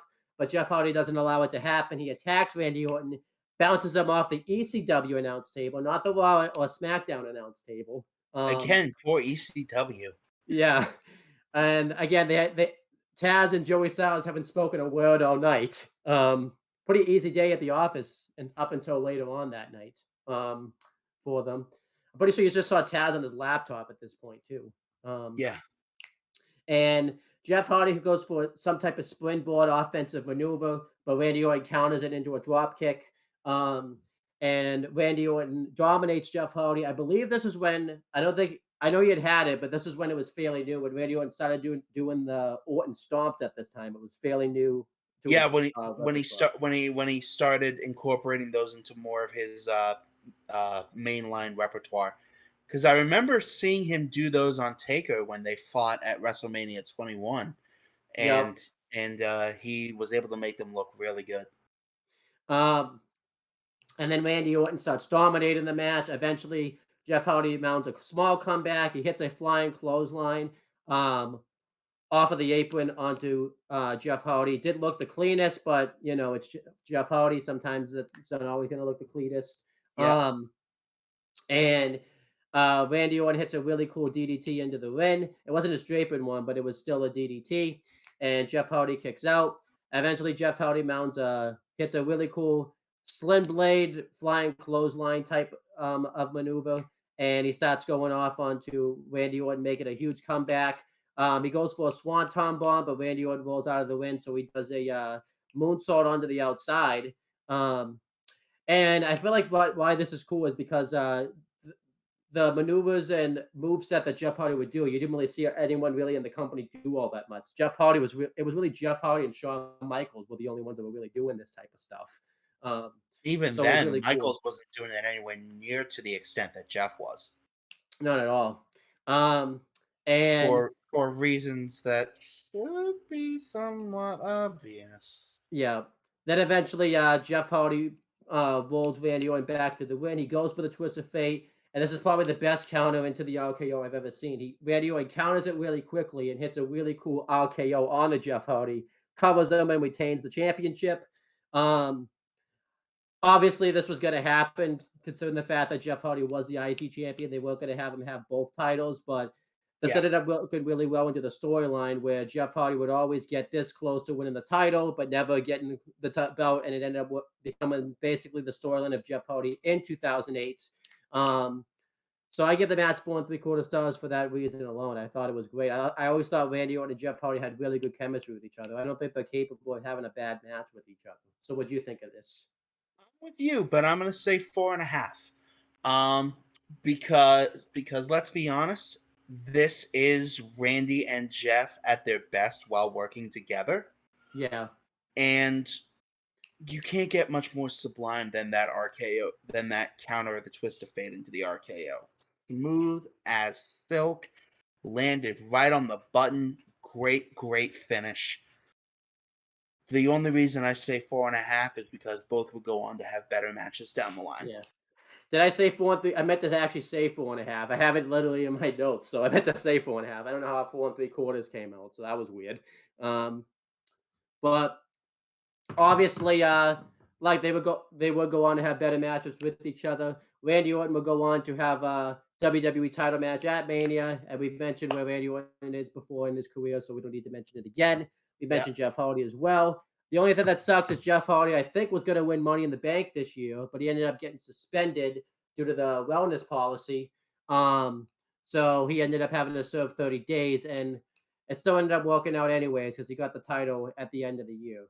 Yep. So if anything, the company probably benefited from his suspension. Fortunately, Jeff Hardy. Yeah, because we got CM Punk a little bit early. Yeah, but unfortunately, Jeff Hardy still is having those issues, which we don't need to Yeah, talk about because we've mentioned them before. yeah, Um, especially on James's end. yeah. Um, All right, y- now the now Rumble. it is time for the reason we're all here. Um, it shows a video package of Rumble by the numbers. I'm not going to run through the stat. Which I'm not gonna lie, I really miss that package. Yeah, I really miss the Rumble by the numbers. That they was still. always that was always the most interesting video package of the night for me. Yeah, they still do it, but obviously, you know, you don't watch the product nowadays, so you haven't seen it in a while. Yeah, exactly. Obviously, the I will Rumble. go on. I'm not going to mention the stats because obviously they're much different now than they were back then. Yeah, I think every but stat that they yeah, said has but changed. pretty much. But I will tell you my favorite stat out of this entire video that I absolutely love that we had somehow gotten to this point. Obviously, this has changed since, but we all know number one is at a massive disadvantage. Hmm. To this point in WWE history, that number had actually produced more winners than the coveted number 30. Yep, which is crazy to think about. Yeah. Do you remember? Number one had won twice, and number two at number 30, I believe, had only won its first Rumble the prior year with Undertaker. Yep. Obviously, now though they can only say one of the winners from number one because one of the number one winners they can't talk about now for obvious reasons. Yeah. But do you remember? Because I think the stat's the same. What number has won the most in the Royal Rumble? I do not remember if this has changed, but at that time it was 27, Yeah, I don't know if that's. producing four winners. Yeah, I don't know if that's changed now, but One of um, which was Stone Cold Steve Austin in his mhm. last Rumble win. Yep. One of them was I think Big John Studd actually. So And I think one of the others was Yokozuna. I think so. Yeah, and then the I, other I one. do remember seeing him in the video package. Yeah. Um, the one stat they haven't done, I wish they would do, is how many the Rumble that's had like the most competitors in it at once, because that's a stat that they should have done. Oh, Um, by which you mean how full the ring is at any given point in the match? yeah, for sure. Yeah. That would be an interesting stat to see. Because it gets pretty full in this Rumble, but I don't even know if that's like the most. So, I um, believe it is not. I think it definitely had the most weight in the Rumble match at one point. Yeah, we'll get to that. Um, but yeah, going over the storylines, because usually they have a couple of storylines that go on during the Rumble match. Obviously, Undertaker and Batista wanted to win to get revenge on Edge, and the only way they could do that was enter in the Royal Rumble match. The Hornswoggle storyline, where he was Vince's illegitimate son. Vince wanted him in the Rumble match, so he had to find a tag team partner to qualify for it, and Mick Foley stepped in as his tag team partner. And obviously, it made sense for Mick Foley to be in the Rumble match because Madison Square Garden is kind of what Mick Foley is known for, more specifically from that street fight with Triple H, which you could check out. Not to mention, he was in attendance the night Superfly leapt off the cage. Mm-hmm. There were some qualifying matches that happened. Umaga qualified by beating Jim Duggan. Snitsky qualified by defeating Drew McIntyre at a house show. Which it's weird to say that because that would be completely different nowadays. Yeah, right. Hardcore Holly qualified by defeating Trevor Murdoch at a house show. John Morrison and The Miz qualified by defeating Jimmy Wayne Yane and Shannon Moore at a house show. A lot of house show matches. Jamie Noble qualified on SmackDown by beating Chuck Palumbo, and they were doing a storyline at the time, if you remember, where Chuck Palumbo was dating, at least kayfabe wise, anyways, Michelle McCool on screen, and this is Jamie Noble was trying to get the steal Michelle McCool away from her, and it led to I believe on SmackDown right before this, if you remember, Chuck Palumbo turned heel. They did a double turn where Chuck Palumbo destroyed Michelle McCool and Jamie Noble. I don't know if you remember that, but it did happen. I do not remember that segment. I do remember Jamie Noble coming out on the Rumble with taped taped abdomen. Cody Rhodes qualified on a house show by defeating William Regal. So it's a shame Regal misses the Rumble match. Weird, he's the Raw GM and he was wrestling on the house shows. Cody Rhodes and Santino Marella qualified by defeating D.H. Smith and Super Crazy. That's a weird tag team right there. And they were doing a storyline with Triple H, if you remember, where because he lost that career-threatening match with Ric Flair via William Regal interference, he couldn't be in the Rumble match. And Triple H was doing everything he could to try to get back in the Rumble match. So he had to run the gauntlet on Raw, the first Raw in HG right before this. And obviously he ended up winning the gauntlet match. So Triple H, I think, was the heavy favorite to win the Rumble match because if you remember, that's who Randy Orton the second time defeated to become the WWE champion. And I think everybody thought we were going to get one. Because I believe Cena had gone off with that torn pec from the RKO. Yep. And had to relinquish the title. And CM Punk had qualified but defeated Chavo Guerrero the day before this. He got like the last spot in the Rumble. Well, at least we thought was the last spot in the Rumble at a WWE Super We'll get Show. to that. We'll get to that. Don't say any more on that. We'll get to that. The day before this, and CM Punk and Chavo Guerrero were feuding at the time for the ECW title. Chavo Guerrero had just defeated CM Punk for the ECW title on the ECW Go Home show before the Rumble via Edge interference and all that type of stuff. Yep. And I think that's about all the storylines that go down. Undertaker and Big Daddy Fee were feuding. Undertaker just debuted, if you remember, the Hell's Gate submission move right on SmackDown. I do remember this. Buckle up, Teddy. And then that's it. That's all the storylines. So going through it, Michael Buffer was back as I say back, but he was we just covered him recently on a retro, so that's why I'm saying he's back. But he was the guest ring announcer for the Royal Rumble, and he did his catchphrase that I cannot say because we'll get sued. Could have been bruised. But if you want to know what Michael Buffer is nowadays, you can check out the Halloween Havoc 1997 retro. And the entrances were representing SmackDown was The Undertaker was number 1, and number 2 representing Monday Night Raw was Shawn Michaels. And this ties in because the previous Rumble they finished it. Yep. This was kind of cool because Michael Cole mentioned that because Undertaker won it from number 30, he had to go through it at number 1. I wish they would have added the storyline element that Vicky Guerrero made Undertaker have to go number 1 because obviously that Undertaker was trying to get to Edge and all that type of stuff. But yeah, they start the Rumble and they don't do a lot, obviously, in the beginning portions of it. Undertaker and Shawn Michaels go at it for a little bit, and no one really gets the advantage over each other. And then it's number 2, which is Monday Night Raw's Santino Marella, and number 3, first of all. Number 3, sorry. And Santino Marella tries to make himself look big, because that's what you do in the Wire. You try to make yourself look like a bigger animal, and that's what Santino Marella tried to do against the Undertaker. And Shawn Michaels, from out of nowhere, super kicks Santino Marella, and Undertaker eliminates Santino Marella for the Rumble, and he lasts 25 seconds. This was perfect for Santino. So suffice it to say, his tactic did not work. It did not work. I hope it did. I hope the animals from the wild take notes because I don't think that making yourself look bigger really works out all that well for you. So, well, it depends on the display. I don't think Santino had the best display. He did not. And I thought this was perfect for Santino though because he had gotten himself such heel heat throughout the night that he deserved to have this happen to him. So, yep. Shawn Michaels tried to come up from behind on the Undertaker after this and eliminate him, but it failed. And they went at it for a little bit more. Undertaker ended up laying out Shawn Michaels with a choke slam. And then we had number 4. It was SmackDown's The Great Khali. Everybody chanted, "You can't wrestle at The Great Khali," because, well, he couldn't.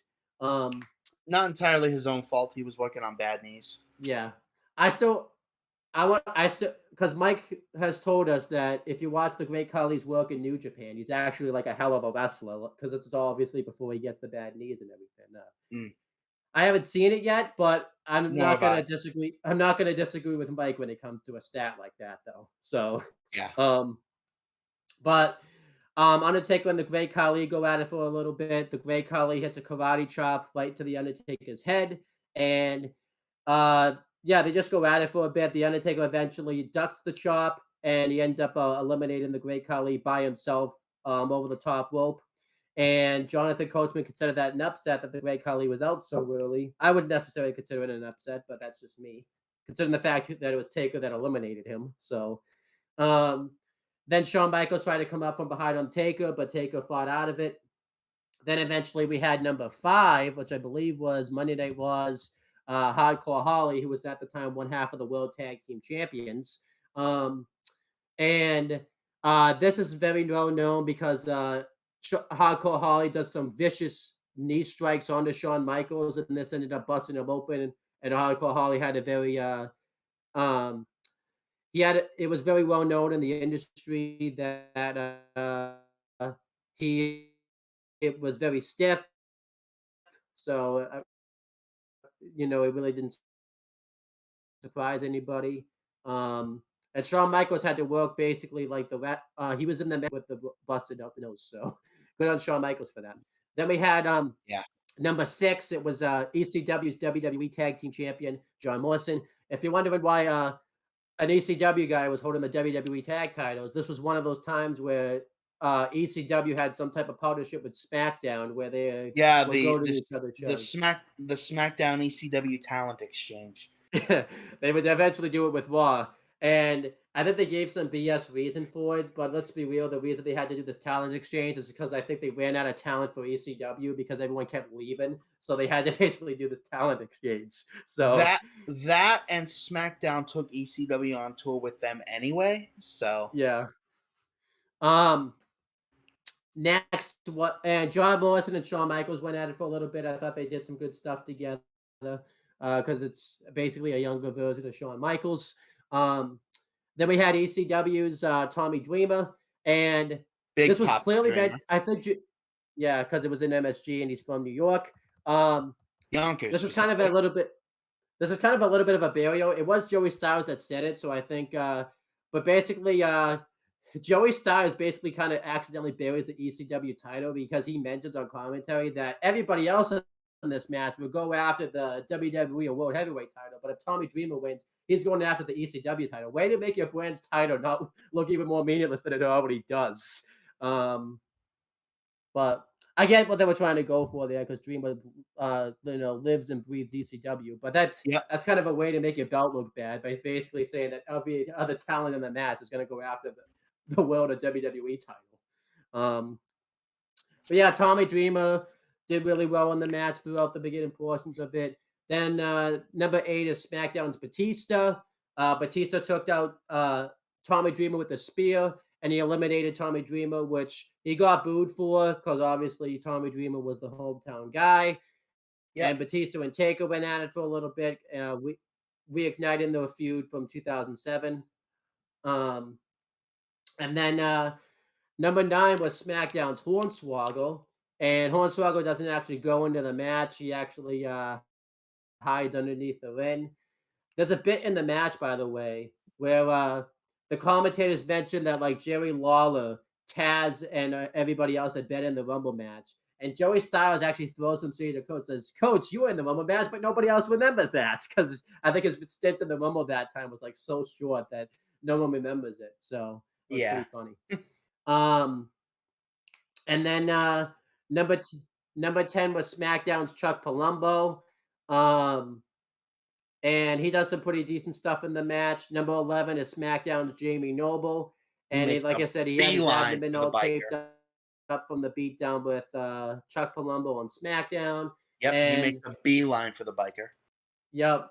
Um, and uh, Jamie Noble Y Jamie Noble, due to his size, is unable and the fact that he's hurt and stuff like that, is unable to take it to, Chuck Palumbo, and Palumbo, drapes him, abdomen first onto the ropes and hits a high knee, eliminated Jamie Noble, and he has to be held by medical to the back. Yep. Um, CM Punk makes his ECW CM Punk makes an entrance. Jamie Noble, by the way, was representing SmackDown. And CM Punk looks pretty strong in the beginning. He hits some really cool high knees on everybody. And he goes for a bulldog, I believe, on Shawn Michaels. And Undertaker just takes his head off with a clothesline. Oh, it's brutal. And number 13 was Monday Night Raw's the other half of the World Tag Team Champions, a very young Cody Rhodes. Yes, a It's really very weird to see Cody young Rhodes so Cody young. Rhodes. Like he wasn't even he was only like a year. Off his debut in the business. And yeah, it was just really cool stuff. Number 14 was is there a delay, by the way, between us? I think this is a little bit of a delay because um Um, honestly, I'm not that worried about it. I Let's guess just there's go with not it. I guess there's no I don't know if there's a delay or not, but It comes and goes. Don't worry about it. Let's just okay. go. So number 14 was Monday Night Raw. Yeah. Umaga just destroyed everybody in the beginning portions. He gets a Samoan spike under Hardcore Holly, eliminated him, which was awesome. I love me some Umaga too because I think he should have gotten like a main event slot. Never forget that Umaga was goddamn great. He really was. I don't know because you don't watch the main product. I don't. It's not his son, but it's like his nephew or something. Solo Sokoa. I don't know if you know I've who heard that of him. is. Yeah, I saw him at Clash at the Castle. He has actually recently adopted the Samoan Spike now, so Ooh. that's pretty cool. Um, Number 15 was Monday Night Raw Snitsky, and there was a funny line that Taz says where he mentions that everybody on Raw has some weird creatures because, like Snitsky, this was at the time when he had those yellow teeth and was just a monster at this time, Yeah. and it was just a really funny line by Taz. Um, Number 16 was ECW's the other half of the WWE Tag Team Champions, The Miz. What a difference The Miz is from now to then. He's still Oh, fairly dude, new. it's night and day. Yeah. The Miz was finally starting to catch a stride, though, in the industry with this tag team with John Morrison and everything. Number 17 was ECW Shelton Benjamin. Fortunately, Shelton Benjamin he's basically just there to do a spot and that's it. He does a springboard um and he drapes the WWE Tag Team Champions over the ropes, and he does the pay dirt to CM Punk, and then he immediately gets a sweet chin music by Shawn Michaels. It is disappointing. I get you have to do fast eliminations like that, but I kind of sucks that it had to be Shelton Benjamin that got the Yeah, fast Shelton elimination. Benjamin is so underrated. He actually just recently had his 20-year celebration in the industry. Actually, Yeah, I so saw him cut a promo. Didn't he get like a standing ovation on main he event? did, yeah. On main, yeah. Unfortunately, it was on main event, but it was still cool. Yeah. So is this where the flashbacks start happening? This is where the flashbacks start. Okay, I'd like to take these two. Yeah, you could take them. So we mentioned MSG is where momentous shit happens. We mentioned a certain cage match. Out at number we're on 18. 17 or thank you. We're on 18. So out at number 18 comes one half of that infamous cage match. The actual dead man, the Superfly. Mm-hmm. The one guy to have a all right, we'll do James.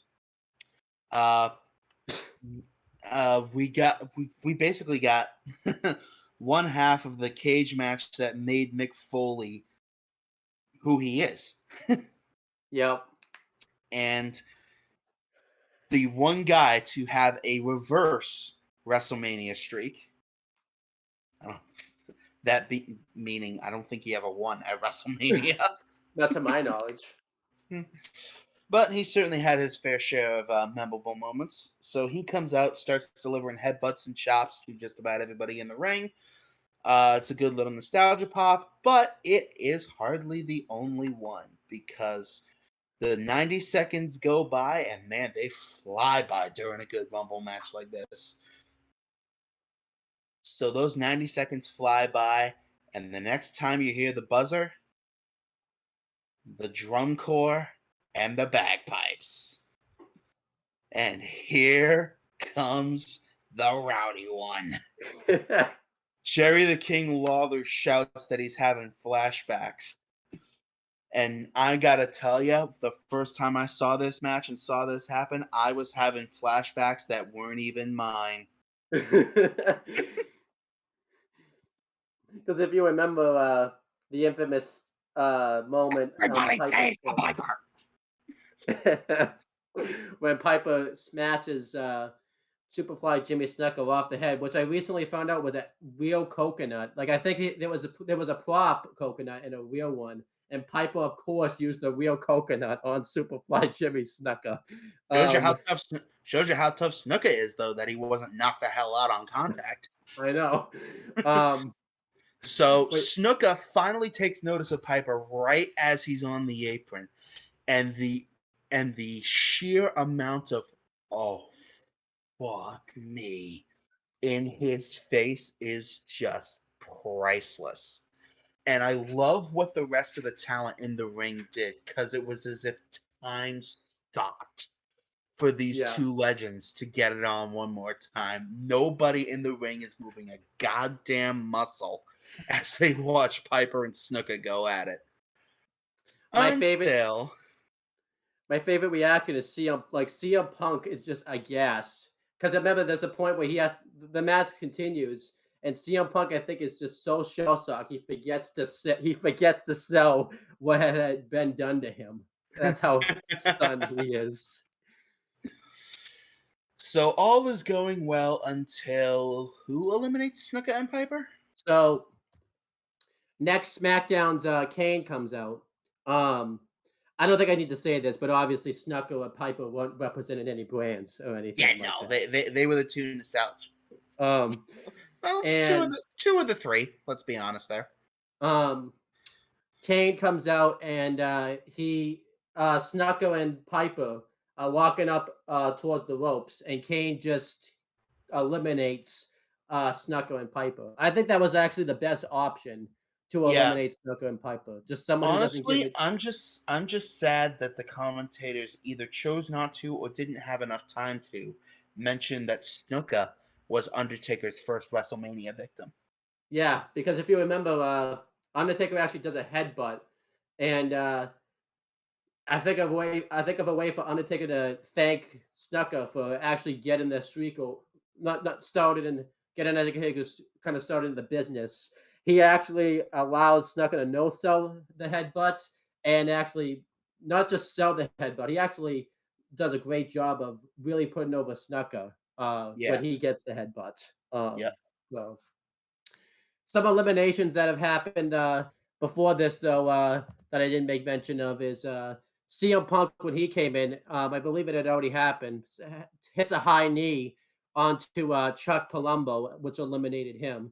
I think it's funny that CM Punk. We should also mention that at some point Batista is knocked out of the ring, but not over the top rope. Yeah, he goes underneath the bottom rope. And also, I believe this is around the time, I may have missed it, but I believe this is around the time that Hornswoggle comes in. I did talk about that, yeah. Okay. He doesn't come in, but he doesn't. He makes. He has his entrance, but seeing who's in the ring, he says, "Yeah, screw that," and just goes under the ring. And I think it's Taker he has to have the face off with. So yeah. But I think it's kind of cool because obviously, if you now with the All Out stuff that's been out, because CM Punk doesn't just do any high knee. If you know what the V trigger is now, he does the V trigger pretty much. And I know we don't like to talk about it, but that's, if you know about the All Out stuff, it's kind of funny that CM Punk used the V trigger to eliminate Chuck Palumbo. So, next is Kane comes out. The biggest disappointment I think of the match was that they didn't do I know they've done it a lot, but they didn't do an Undertaker Kane face off or team up or anything like that in the Rumble. Yeah, but then again, we're disappointed at it because we're both marks. So. Yeah, so Undertaker and Shawn Michaels had been going at it, and there's actually a nice story that they tell in the match where anytime Undertaker gets anything going, like Shawn Michaels continuously either cuts Taker off or like always has to one up the Undertaker. Yeah, which is pretty cool. Good seeds planted for their let's be honest here, the greatest WrestleMania match in history. Yeah, probably later. Yeah. My favorite Mania match probably in history. So, You and me both. um, I would talk about 25. Is that the one we're talking about? Yes. Because some people like 26 better because of the storytelling and stuff like that. So, Nothing wrong with that. um, but uh, eventually, Undertaker, Mr. Kennedy comes out. Monday Night Wars, Mr. Kennedy comes out. I'll just go through these entrants real quick. Monday Night Wars, Carlito comes out. Now it says on Wikipedia, I guess Foley at this time was a Raw superstar. I'm not gonna go by that. Let's be honest, he was really a free agent at this time. Yeah. He wasn't really on Raw or anything like that. Nick Foley does some cool stuff in the Rumble. To be honest, he does cool stuff, but he really doesn't do a whole lot. Then again, he doesn't need to. Yeah, but He's there for a nostalgia pop and to get the hometown crowd happy. he could still go at this time too, pretty well. So, um, and yeah, Mr. Kennedy comes out and he lays out various people with a mic check, and then he Undertaker is down at this point, and he sits up, and Kennedy just knocks him down and wails away at Taker because they had a history at this time. Um, and Undertaker just grabs Kennedy by the throat and chokeslam him, and Undertaker gets like a final win. Like this is like the final big comeback that he does before he gets eliminated, which was really cool. He actually um sandwiches like Mick Foley and like two other people in the corner and does a run and splash towards him. It was really cool. And then eventually he goes for Snitsky gets eliminated by the Undertaker, and Taker immediately turns around into a sweet chin music, which causes him to get eliminated. And Taker doesn't get laid out by this. Like it was one of those super kicks that like he didn't see coming type of thing. He flips over the top rope and lands on his feet. And then And Shawn then I believe it is Kennedy that comes up from behind him and eliminates HBK. Because HBK and Kennedy had just concluded their feud, if you remember, on Raw before this. So they were still the feud, even though they were still kind of feuding, the feud had just ended, but there was enough there in the Rumble match to keep it going a little bit. And this is really good because before this, Shawn Michaels even does this, showing that he outsmarted the Undertaker. And the second that Shawn Michaels hits that floor, you see the look of fear in his eyes because he's just when he lands on the floor, he's like under the Undertaker. He's right at Undertaker's feet. Yeah. Yeah, and Taker's just looking at him, and Undertaker loses it and destroys Gene Snitsky, and he hits the leg drop. It was supposed to be through the SmackDown announce table, but it doesn't fully break. But you get what was supposed to happen there. So, Yeah. At least it was the SmackDown announce table. The ECW actually got a break. Yeah, right. And you're still in all this. I don't know if you saw this. You see Shawn Michaels just run to the back, like the fastest I think I've ever seen Shawn Michaels take off ever. Because, and like I said, it was seeds planted for the next year's WrestleMania. So, then the Rumble kind of stops for a little bit. No one really of significance is in it, except like Kane and Batista. Everyone's just kind of doing stuff. Big Daddy, ECW's Big Daddy V comes out.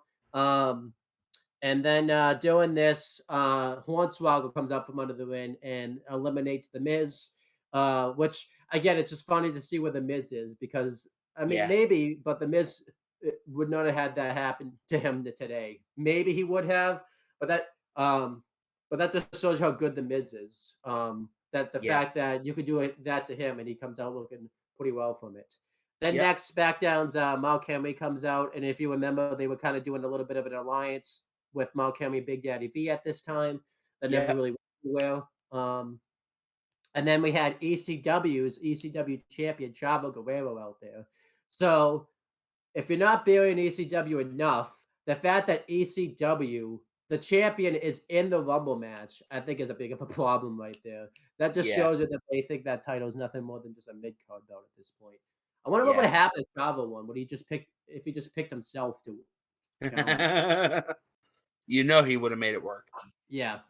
And so at some point during this whole tussle, Chavo's in the ring. I believe Mark Henry has him in a position of danger. Hornswoggle comes out from beneath the ring, tries to grab Chavo, inadvertently grabs Mark Henry's hand, and Mark Henry pulls Hornswoggle into the ring between himself and Big Daddy V. This is probably the biggest criticism of the match. I think you've heard this criticism before. Doing this because of this, Finley comes out and starts laying out Chavo, Mark Henry, and Big Daddy V with shillelagh shots, and takes Hornswoggle to the back. Hornswoggle actually never gets eliminated. He goes underneath the rope. So technically, he has a case that he should have won the 2008 Royal Rumble match. Yeah, but who would take him seriously at that time? Yeah. The biggest criticism, As though, much as I hate to say it, who would have taken Hornswoggle seriously at that time? but the biggest criticism of the match is then Michael. I think JR says that he got in his ear that Finley had been disqualified for jumping the gun in his entrance and using the weapon, and this is a big piece of bullshit because one, the Royal Rumble was not supposed to have DQs, and this is an example of a WWE added a rule to the Rumble match where you've seen people do this before. In the 2001 Royal Rumble match, I believe it's Al Snow actually jumps the gun in his entrance. And basically, if they're going to do this rule, the 2001 Rumble match, that entire match is illegal because I believe they just break into a hardcore weapon spot match in that match. So, a really bad rule for the Rumble. They obviously haven't continued this, but it was really stupid. And yeah, it was just it was a really dumb thing they did for the Rumble match. Yeah, So I honestly feel like it's because they wrote themselves into a corner regarding Finley and how best to get him yeah, out of the Rumble while still keeping the storyline that he was Hornswoggle's great protector. yeah, So and probably the best way to get Hornswoggle out of the match without him having to really do anything too. So, right. um, So next was ECW's Elijah Burke. He doesn't really do anything that big in the Rumble match. He was kind of just there to take up a spot. And at this point, the wind fills up at this point, and you know Triple H is coming out at some point, and you basically know he's going to get that big moment where because you always have it in the Rumbles where you see like a Taker or a Triple H or something come out, and they get a lot of the eliminations to make themselves look strong and stuff. yeah, so we're up to Elijah Burke was 29. number 28. Yeah, so we're 29 now. 29 is Okay. Monday Night Raw's Triple H, And and the crowd goes wild. because Triple H has a history in MSG with the match with Mick Yep. Foley. Not just the match, but he also returned in MSG after his quad injury, the first one. So And this was like a couple weeks before the O2 Rumble. yeah, when he returned, yeah. Um, and yeah, Triple H comes out and he just is on fire here. During this though, before this, some eliminations I forgot to mention. Chavo Guerrero, we did the Chris Benoit spot where he eliminated CM Punk like Chris Benoit did when he won the Rumble. I assume they wanted to do that to pay tribute to Chris Benoit without obviously talking about it. And CM Punk was obviously cool with it because he was meant to wrestle Chris Benoit, so that was pretty cool. And yeah, I believe at one point, John Morrison gets eliminated by a Sweet Chin Music by Shawn Michaels. I forgot to mention that. Again, it's hard to keep track of everything that happens in a Rumble match because there's just so much that goes down. So, but Triple H comes out and he's on fire here. He just eliminates everybody. He eliminates Mick Foley and Elijah Burke all in one go. He eliminates Big Daddy V by just dumping him over the top rope. He eliminates. I forgot to mention when Carlito comes out. He actually spits apple into somebody's face. I believe it was John Morrison's face. So that was pretty funny. Yep. And Triple H and Umaga go at it for a little bit, and he throws Umaga into the post. And that's a spot that Umaga always did when he wrestled, where he would try to do a jump and stand a splash, and he would hit his head like right onto the steel post, which was pretty brutal. Yep. And then it's time for number 30. And And I'll let you take this. nobody is ready for the freaking horns. Nobody is expecting the massive return of one John Felix Anthony Cena II. Because let's go back and talk about what led to this. So So, as we John C. mentioned earlier on in the show, John Cena tore his pec completely off his shoulder, Yeah, either just before or during a WWE title defense against Randy Orton. I do not remember what event that takes place at, but it was at least the cover they gave. I don't think this is actually where it happened, but the cover they gave was that vicious RKO onto JR and King's announce table. yep. And John Cena, because Cody Rhodes is coming back at the Rumble, and he had the same injury that Cena did. But the difference here is Cody Rhodes had been, I think it's back 2 months early. John Cena was only out 4 months doing his torn pec and was back. Like, a lot of people talk about Super Cena and all that type of stuff. That rang no truer than this match right here. The fact that That John rank Cena. that, and I was so hyped because as much as I'm a mark for the Undertaker and Stone Cold Steve Austin, John Cena is probably number 2 on that list.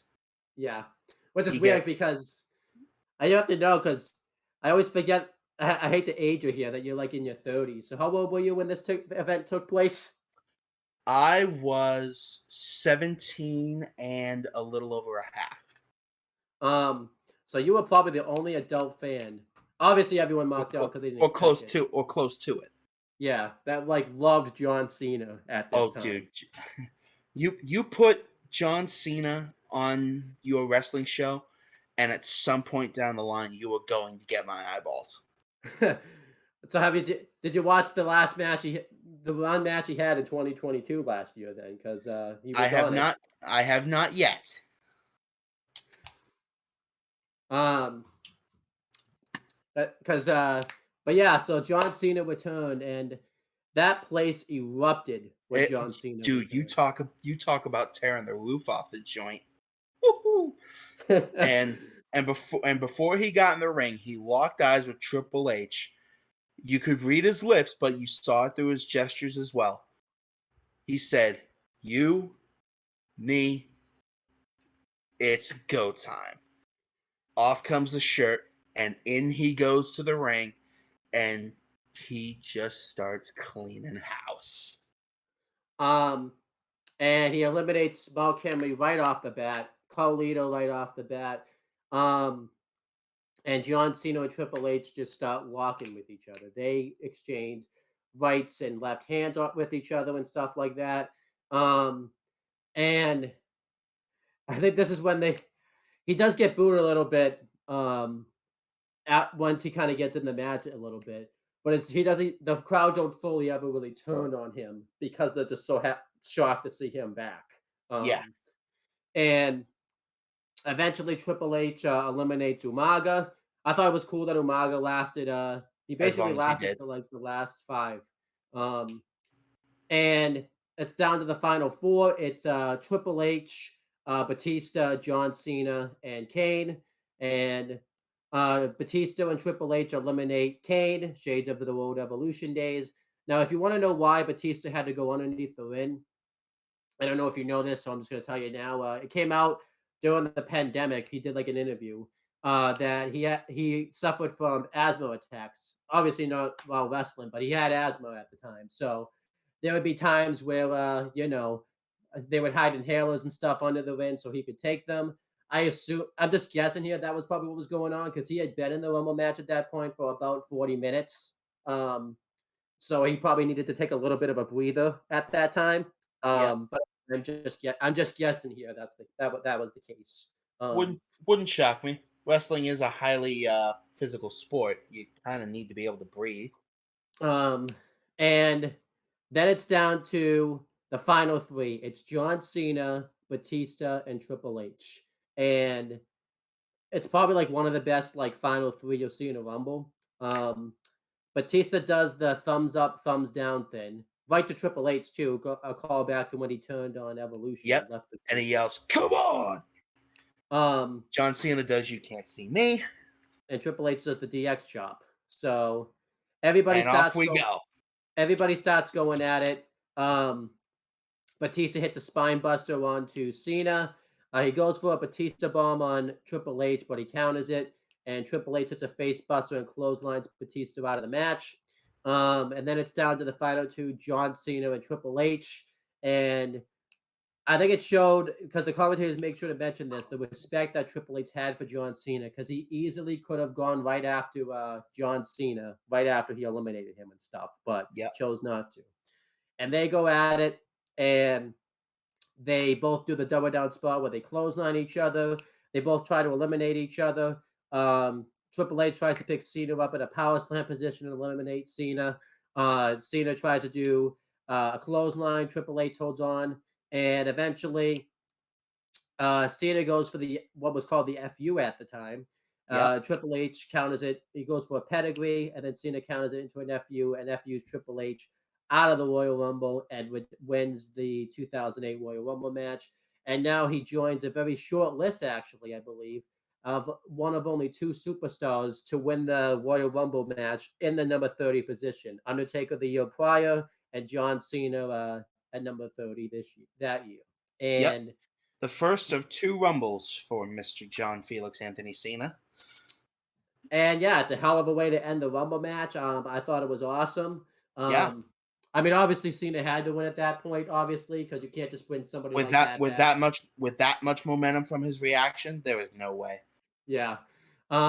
So some cool things that came out of 2008 Rumble I want to make highlight out. We got to see Undertaker and Umaga lock up for a little bit, which Yeah. I thought was pretty cool because they never really locked up or anything like that. I think even when Umaga, before he was the Umaga gimmick, he was just Jamal and all that type of stuff. So we never got to see them lock up. We got to see Shawn Michaels and John Morrison lock up, like I talked about. Cody Rhodes, he actually does something in the match that's pretty cool. When Snitsky's in the match, he does like a sleeper hold and nearly eliminates himself for the Rumble. So I think that's worth highlighting. So in that Cody Rhodes, always had his mind on the wrestling business right there. And yeah, that's about it. I give that Royal Rumble match 4 3/4 stars. It probably would be 5 stars had that Finley DQ finish not happen. So that's really the only blunder of the 08 Rumble. But it has a lot of star power in it, and it has some really cool surprise returns with the legend and obviously John Cena. Really Yep. good number 1 and number 2s. And yeah, just a great Rumble. Obviously, you have the comedy spots with Santino and the Hornswoggle bit where he eliminates the Miz and things like that. And a lot of feuds are further than the match. So I like the 2008 Rumble. I don't know if it's my favorite one, but it's definitely if I was to sit down right now and you asked me to make a list of my top 10 favorite Rumbles, this probably would be on my list. Yep. But what say you about the 2008 Royal Rumble? This tops my list. This is my favorite Rumble. Is it 5 stars or no? I honestly don't have an answer for you there, but if it's not 5 stars, it's damn close to it. I mean, we do style. It's really hard to do a star rating to a Royal Rumble match. For a Rumble match because they typically go like an hour. And there's a lot of different stuff that happens in a Rumble match. That's why it's hard to review a Rumble match because there's so much stuff happens in it. So, Yeah. but obviously, I'll just quickly go through where everyone is. We've mentioned Taker before. You can watch SummerSlam 1990. We've mentioned Shawn Michaels, Santino Marella. Will go on to continue to be a heel, like we talked about, and he would get the IC title one more time as Carlo Glamorella, and then he went on to be a babyface. And obviously, because they tried to force his comedy, it was like one of the worst things on the show. And then he had a bad neck injury, which caused him to have to retire from the business entirely. And now he runs his own like wrestling school, and he's made part-time appearance for Impact Wrestling.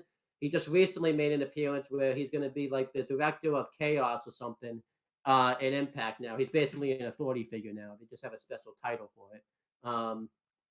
The Great Khali would go on to be a babyface afterwards, to be a comedy giant, and he lasted a little bit longer. He was eventually released in 2014. He retired from the business entirely and now runs his own wrestling promotion in India. Um, Hardcore Holly basically was done as a full timer after this year, and he worked in at least in WWE anyways. He worked Indies, and he was supposed to come to Impact, but never did. Um, and now he just kind of does his own thing on the Indies. John Morrison, um, after him and the Miz split as a tag team, never really got that main event shot that we thought everybody wanted him to get. He would get occasional matches for the title, but then he And got an now injury. and now he doesn't even know his own last name. Nope. He Tommy Dreamer eventually got the ECW title for like a month, and then basically ECW was booked as such crap he didn't even want to last till like the final day of ECW, so he left. And he's basically been everywhere. He's been back to WWE. He's been in AEW. He's been at Impact. He's been all over the place. And he even runs his own promotion, the House of Yep. Hardcore. And he was on Impractical Jokers one time and kicked the crap out of Q. So, Batista, we mentioned in SmackDown 07 Retro. Hornswoggle, we've kind of mentioned already. Chuck Palumbo would go on to get released later on in the year. He got drafted to Raw and never showed up. And then he wrestled in the Indies. He had gotten a contract with TNA, but never really signed it or anything. And then he wrestled one last match in 2012 and basically retired from the business. Jamie Noble, we talked about in the SummerSlam 03 Retro. The only new thing I could say about him, I don't know if you know about this case, he recently just had a comeback match in West Virginia as like a one-time thing for his hometown fans and everything like that, which is pretty cool. I do remember hearing about that. Yeah. CM Punk, we've mentioned in Survivor Series 2013 Retro. Unfortunately, we did that Retro for Survivor Series 2013. Same thing for Cody Rhodes. Umaga, believe it or not, this was actually like his final year alive. I know, not just in the business, alive. He would die of, like, I believe it was heart-related complications towards the end of I the year. believe, if I'm not mistaken, he got released in April and then died that same month. I remember his death and his release were like fairly close together. Yeah. Which was really sad. Snitsky was released later in the year and would work indie promotions. He showed up in TNA when they did the what's the name of the event, the ballroom in New York, the one that One Night Stand was always in. Hammerstein. Hammerstein Ballroom. He went there when TNA went there, and then he retired, and now he runs his own army shop in his own country, right, his home state at the moment. The Miz. Snitsky made so much money from punting a baby that he bought and formed his own country. Yeah, that would be hilarious. The Miz, we've mentioned in Survivor Series 2013 Retro. Shelton Benjamin, we kind of just recently mentioned. He didn't necessarily last 20 years in WWE. He left in 2010, went and did the Indies, and reformed his tag team with Charlie Haas and ROH and stuff like that. And then he hell yeah! World's greatest tag team in ROH. Sign me up. Yeah. Apparently not, because he didn't know about it until just now. So, and then well, I mean, hey, better late than never, right? And then Shelton Benjamin returned in 2016, did it like an American Alpha 2.0 with Chad Gable, and then kind of did the Hurt Business thing for a bit, and now he's just kind of there right now. He could still do a lot for the business. I hope he really can. He's got such a brain for the business. Yeah, especially the athletic side of it. That is freaky. Jimmy Snuka, you kind of mentioned it, but obviously, we make appearances, and then he passed away in, I believe, 2017. I remember. I'm trying to remember this because I remember the murder allegations. Yeah. That sounds about right, but I'm not 100%. And now there's rumors. I think that Vince covered up the rumor by paying the lawyer, but no one really knows. That's a big conspiracy theory at the moment. So, Roddy Piper would make it. Obviously, a few special appearances, and then he passed away in 2015. I'm pretty sure within like a week of Dusty. Yeah, which was really sad. I'm pretty sure it was him. We lost Roddy, Christopher Lee, and Dusty in the same month. It was nuts. Yeah. And we lost Snuka not long after that. So yeah. So the Kane only two still left from that one match at WrestleMania 25 are Steamboat and Jericho. Mm-hmm. Kind of fitting considering how that match ended. Yeah. And the only two left in the first ever WrestleMania main events Yep. in the business are Hogan and I believe Mr. T still alive. So Yeah, Mr. T is still with us. Cowboy Bob Orton, if you want to technically, because he was technically there. So Yeah, he was the corner man for Piper and Orndorff. yeah. Wait, because Ordo did pass, right? I have that. He did pass. I believe Orndorff did pass. Yes. I should check that before, because I don't need. I'm pretty sure. I seem to remember hearing something about that, but again, maybe wrong. So I remember he passed in 2021 actually. Wow. Oh wow, lot more recent than I thought. Yeah. I'm pretty sure that's why I said he did pass, because I do remember hearing about him passing. So Yeah. And then we mentioned Kane before. Carlito would go on to have a babyface tag team run with his brother Primo, and then he would obviously turn heel, not really care about the business. You would just see Carlito out there sometimes. You could just tell he lost all passion for the business. And I remember this right when he reformed with Primo. He asked for his release pretty much. So, and now he wrestles in the Indies mainly for his father's promotion in Puerto Rico. So, um, Mick Foley we've mentioned before. Mr. Kennedy we kind of already mentioned. He would go on to have decently successful runs in TNA, and he was actually starting to get himself going in the NWA, but then the pandemic hit. And now he runs his own wrestling school, and I'm not really sure too much now what he's doing because the pandemic ruined his life. So, More or less. Big Daddy V got released later on this year, and then actually signed with the NWA and with the Indies and stuff, and then passed away in 2014. And I actually just was reading his Wikipedia page. Apparently, he had some sexual allegations that went down. Obviously, we're doing his viscera days for obvious things and all that type of stuff. So,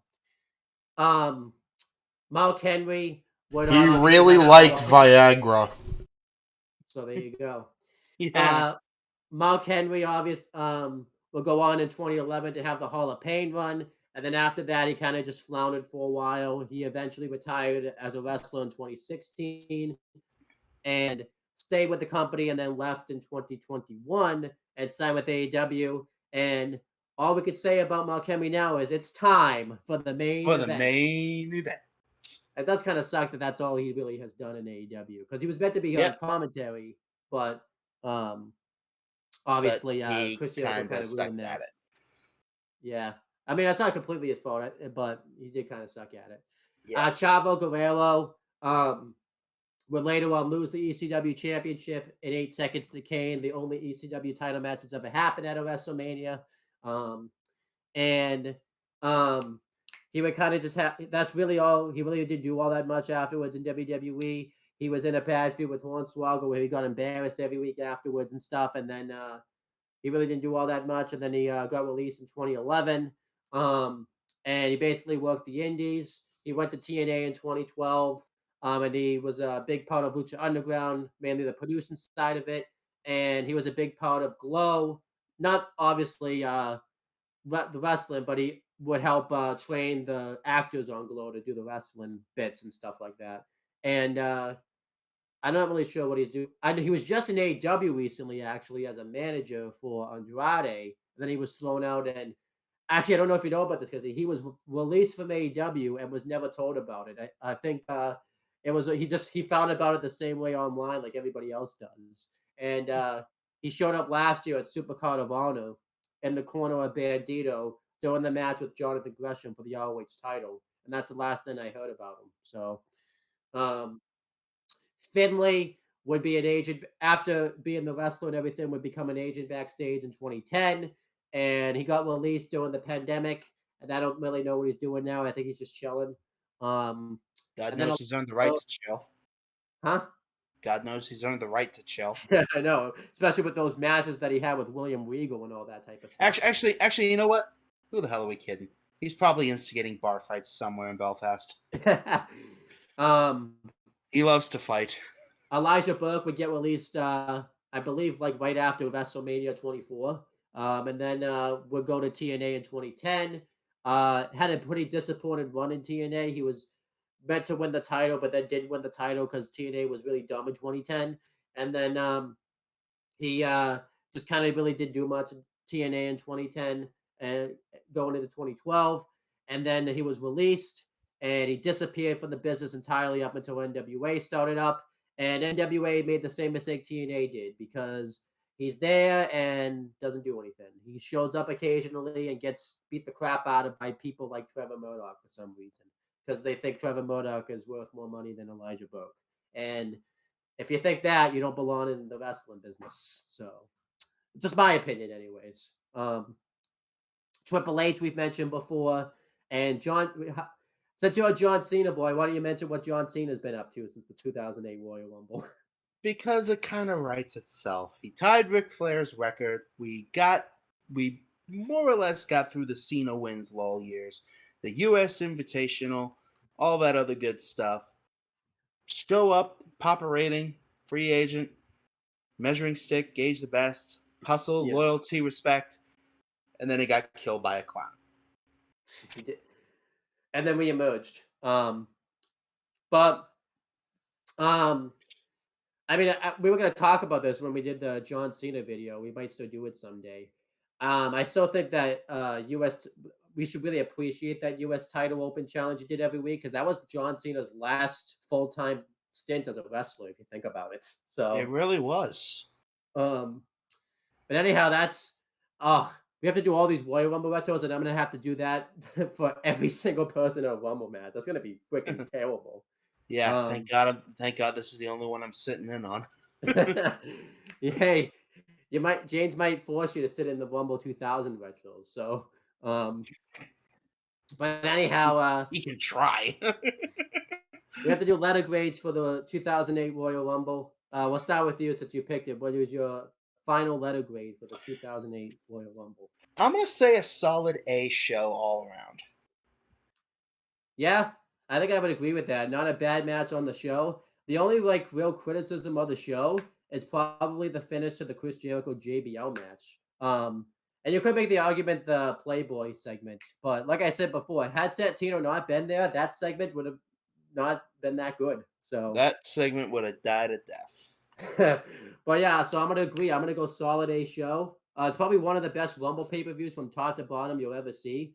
And believe it or not, this was up until 2011. This was the last pay-per-view WWE did at MSG for 3 years, and then after 2011, they haven't done a pay-per-view since. Unless you count that weird thing they did in 2015 where they went on the network called Live from MSG, but I don't know if I really count that because Yeah, they had no, like half. that was more of what you and I would define as a premium live event.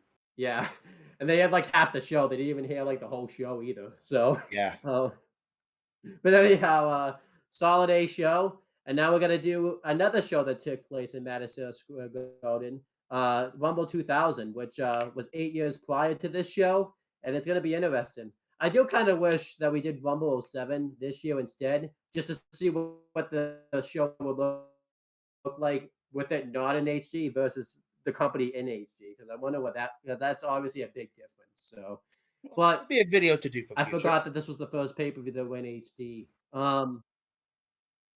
But would you say WWE has been a success in HD? Because it's probably not no fault to HD. If you ever notice, the company a lot of fans kind of stopped watching after the company went HD.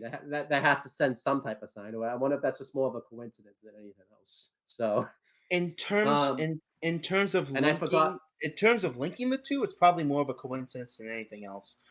But then again, WWE did kind of go into their sixth dark age around this time. Yeah. So I mean, I talked for a year in 2008. It wasn't all that bad of a year for WWE. It actually was a pretty damn good year if you just watch the product. It was really good pay-per-views all throughout. So Yeah, you had a good Rumble, good Mania. Um, and you had a good SummerSlam because that was the year that Edge and Taker had the cell match and everything. Oh, I Cena forgot that Batista was at faced off I one on forgot one. that was at SummerSlam. I thought that was at Survivor Series. So, uh, and don't forget we had the Jericho Shawn Michaels feud in 08 too. Oh God, No Mercy 08. Another underrated pay-per-view. What, the cell match or the Batista Cena match? Oh no, No Mercy 08. That had Chris Jericho versus Shawn Michaels, I believe, in a ladder match for the World Heavyweight title. Yeah, we did that for that was the ladder match. Yep. And we had the championship scramble for the first time, which I don't know, which I actually like that concept. I don't know. I think it could do some tweaking, but I feel like now we're Yeah, just rambling. yeah. Let's do our plugs in promotion. But is there anything you want to plug or promote? Well, if you not much more than the usual fare. You can find me on Twitter at ctroop19. Subscribe to the Luke Lynch channel on YouTube. Follow Luke 12 Lynch on Twitch. I'm actually not too long from now going to be going into a brief Final Fantasy 14 stream where I show off the progress I've made on the machinist class, which is the gunslinger equivalent of the game. Obviously, by the time you guys see this video, that will have already happened, so pay it no mind. But that's going to be happening shortly for my end. And yeah, you can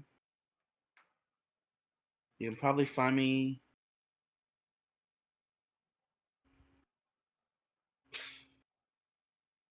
Sorry, my wit has just left me.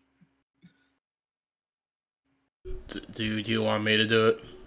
Yeah, go for it. Okay, follow him on Twitch at Luke12Lynch or Luke_12_Lynch, or is it Luke12? I think it's Luke 12 Lynch. Okay, so follow him at twitch.tv/Luke12Lynch. Follow him on YouTube for not only his Final Fantasy Let's Plays, but I'll be finishing up my NASCAR Thunder Season Mode Let's Play. And follow him on Twitter at ctroop19. Emo Bird out. I feel like now that we talked about it, SmackDown versus Raw 2009 Let's Play. Now that we talked about the freaking game, like, Oh God, please no, not again. you weren't a fan of that game?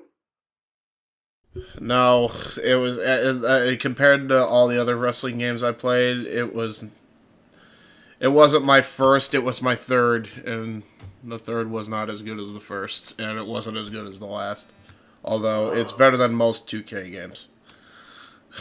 I would agree with that. So that's really all I have. Anyhow, as for my stuff, before I do my plug, let's be happy, Casey. We've now shown evidence that we can both do a podcast together by ourselves, and nothing happened. But that's when I do my plug, so let's not say that yet. So, Well, we went 30 minutes over budget, so. but anyhow, again, we did have. I feel like we should get some. They should let this slide a little bit because we did have to review a Rumble match. That takes a while. So, Yeah. but you can that's fine. You're good. You can check out my stuff. This channel. For WWE Aftershock, Noah when he hosts AEW Spoke, Retro Wrestling Review Series, Fantasy Bookings, you name it, it's all here. Just if you want, you could start my channel from start, and I'll see you in about 10 years. So that's gonna be my new catchphrase now. Just start my channel from the very first video, and I'll see you in about 10 years. Even though YouTube's now got rid of that feature now where you have to scroll down to get to the beginning of the video, which I hate that they've done that now. But, Yeah. The YouTube changed the format. You have to they've I mean, I guess it's not a bad thing, but they've also like all the live videos are in one section, all the shorts are in one section. It's I don't YouTube continues to make changes because I can't even on my CM Brothers channel now. I can't even tell if I'm on my 400th video because I forgot that you can't check the video count anymore on your channel. So it's just I don't know what YouTube's doing. I feel like I shouldn't talk bad about them because they might take this video down, but whatever. They don't care. They don't care. You're fine. But yeah, check out Talkinator, check out CM Brothers for all those videos. I'm hoping this week finally, after like a 2-year delay, we can get to if it is video 400 again. YouTube won't let me see that anymore. Video 400 CM Brothers. We got 2 more videos left, so it's fine. I hope I can finally get there. But that's pretty much it, guys. We will talk to you guys later. And since we're recording this in the past, we will talk to you guys in the future. Redoing all the classics, you heard it, then I grabbed it. Flow like Method Man, then run like I'm Rabbit. Soon as I hear the bass line, it be my FaceTime. Music's in my veins, so just in case I'm without my iPod or a media player, I'll check my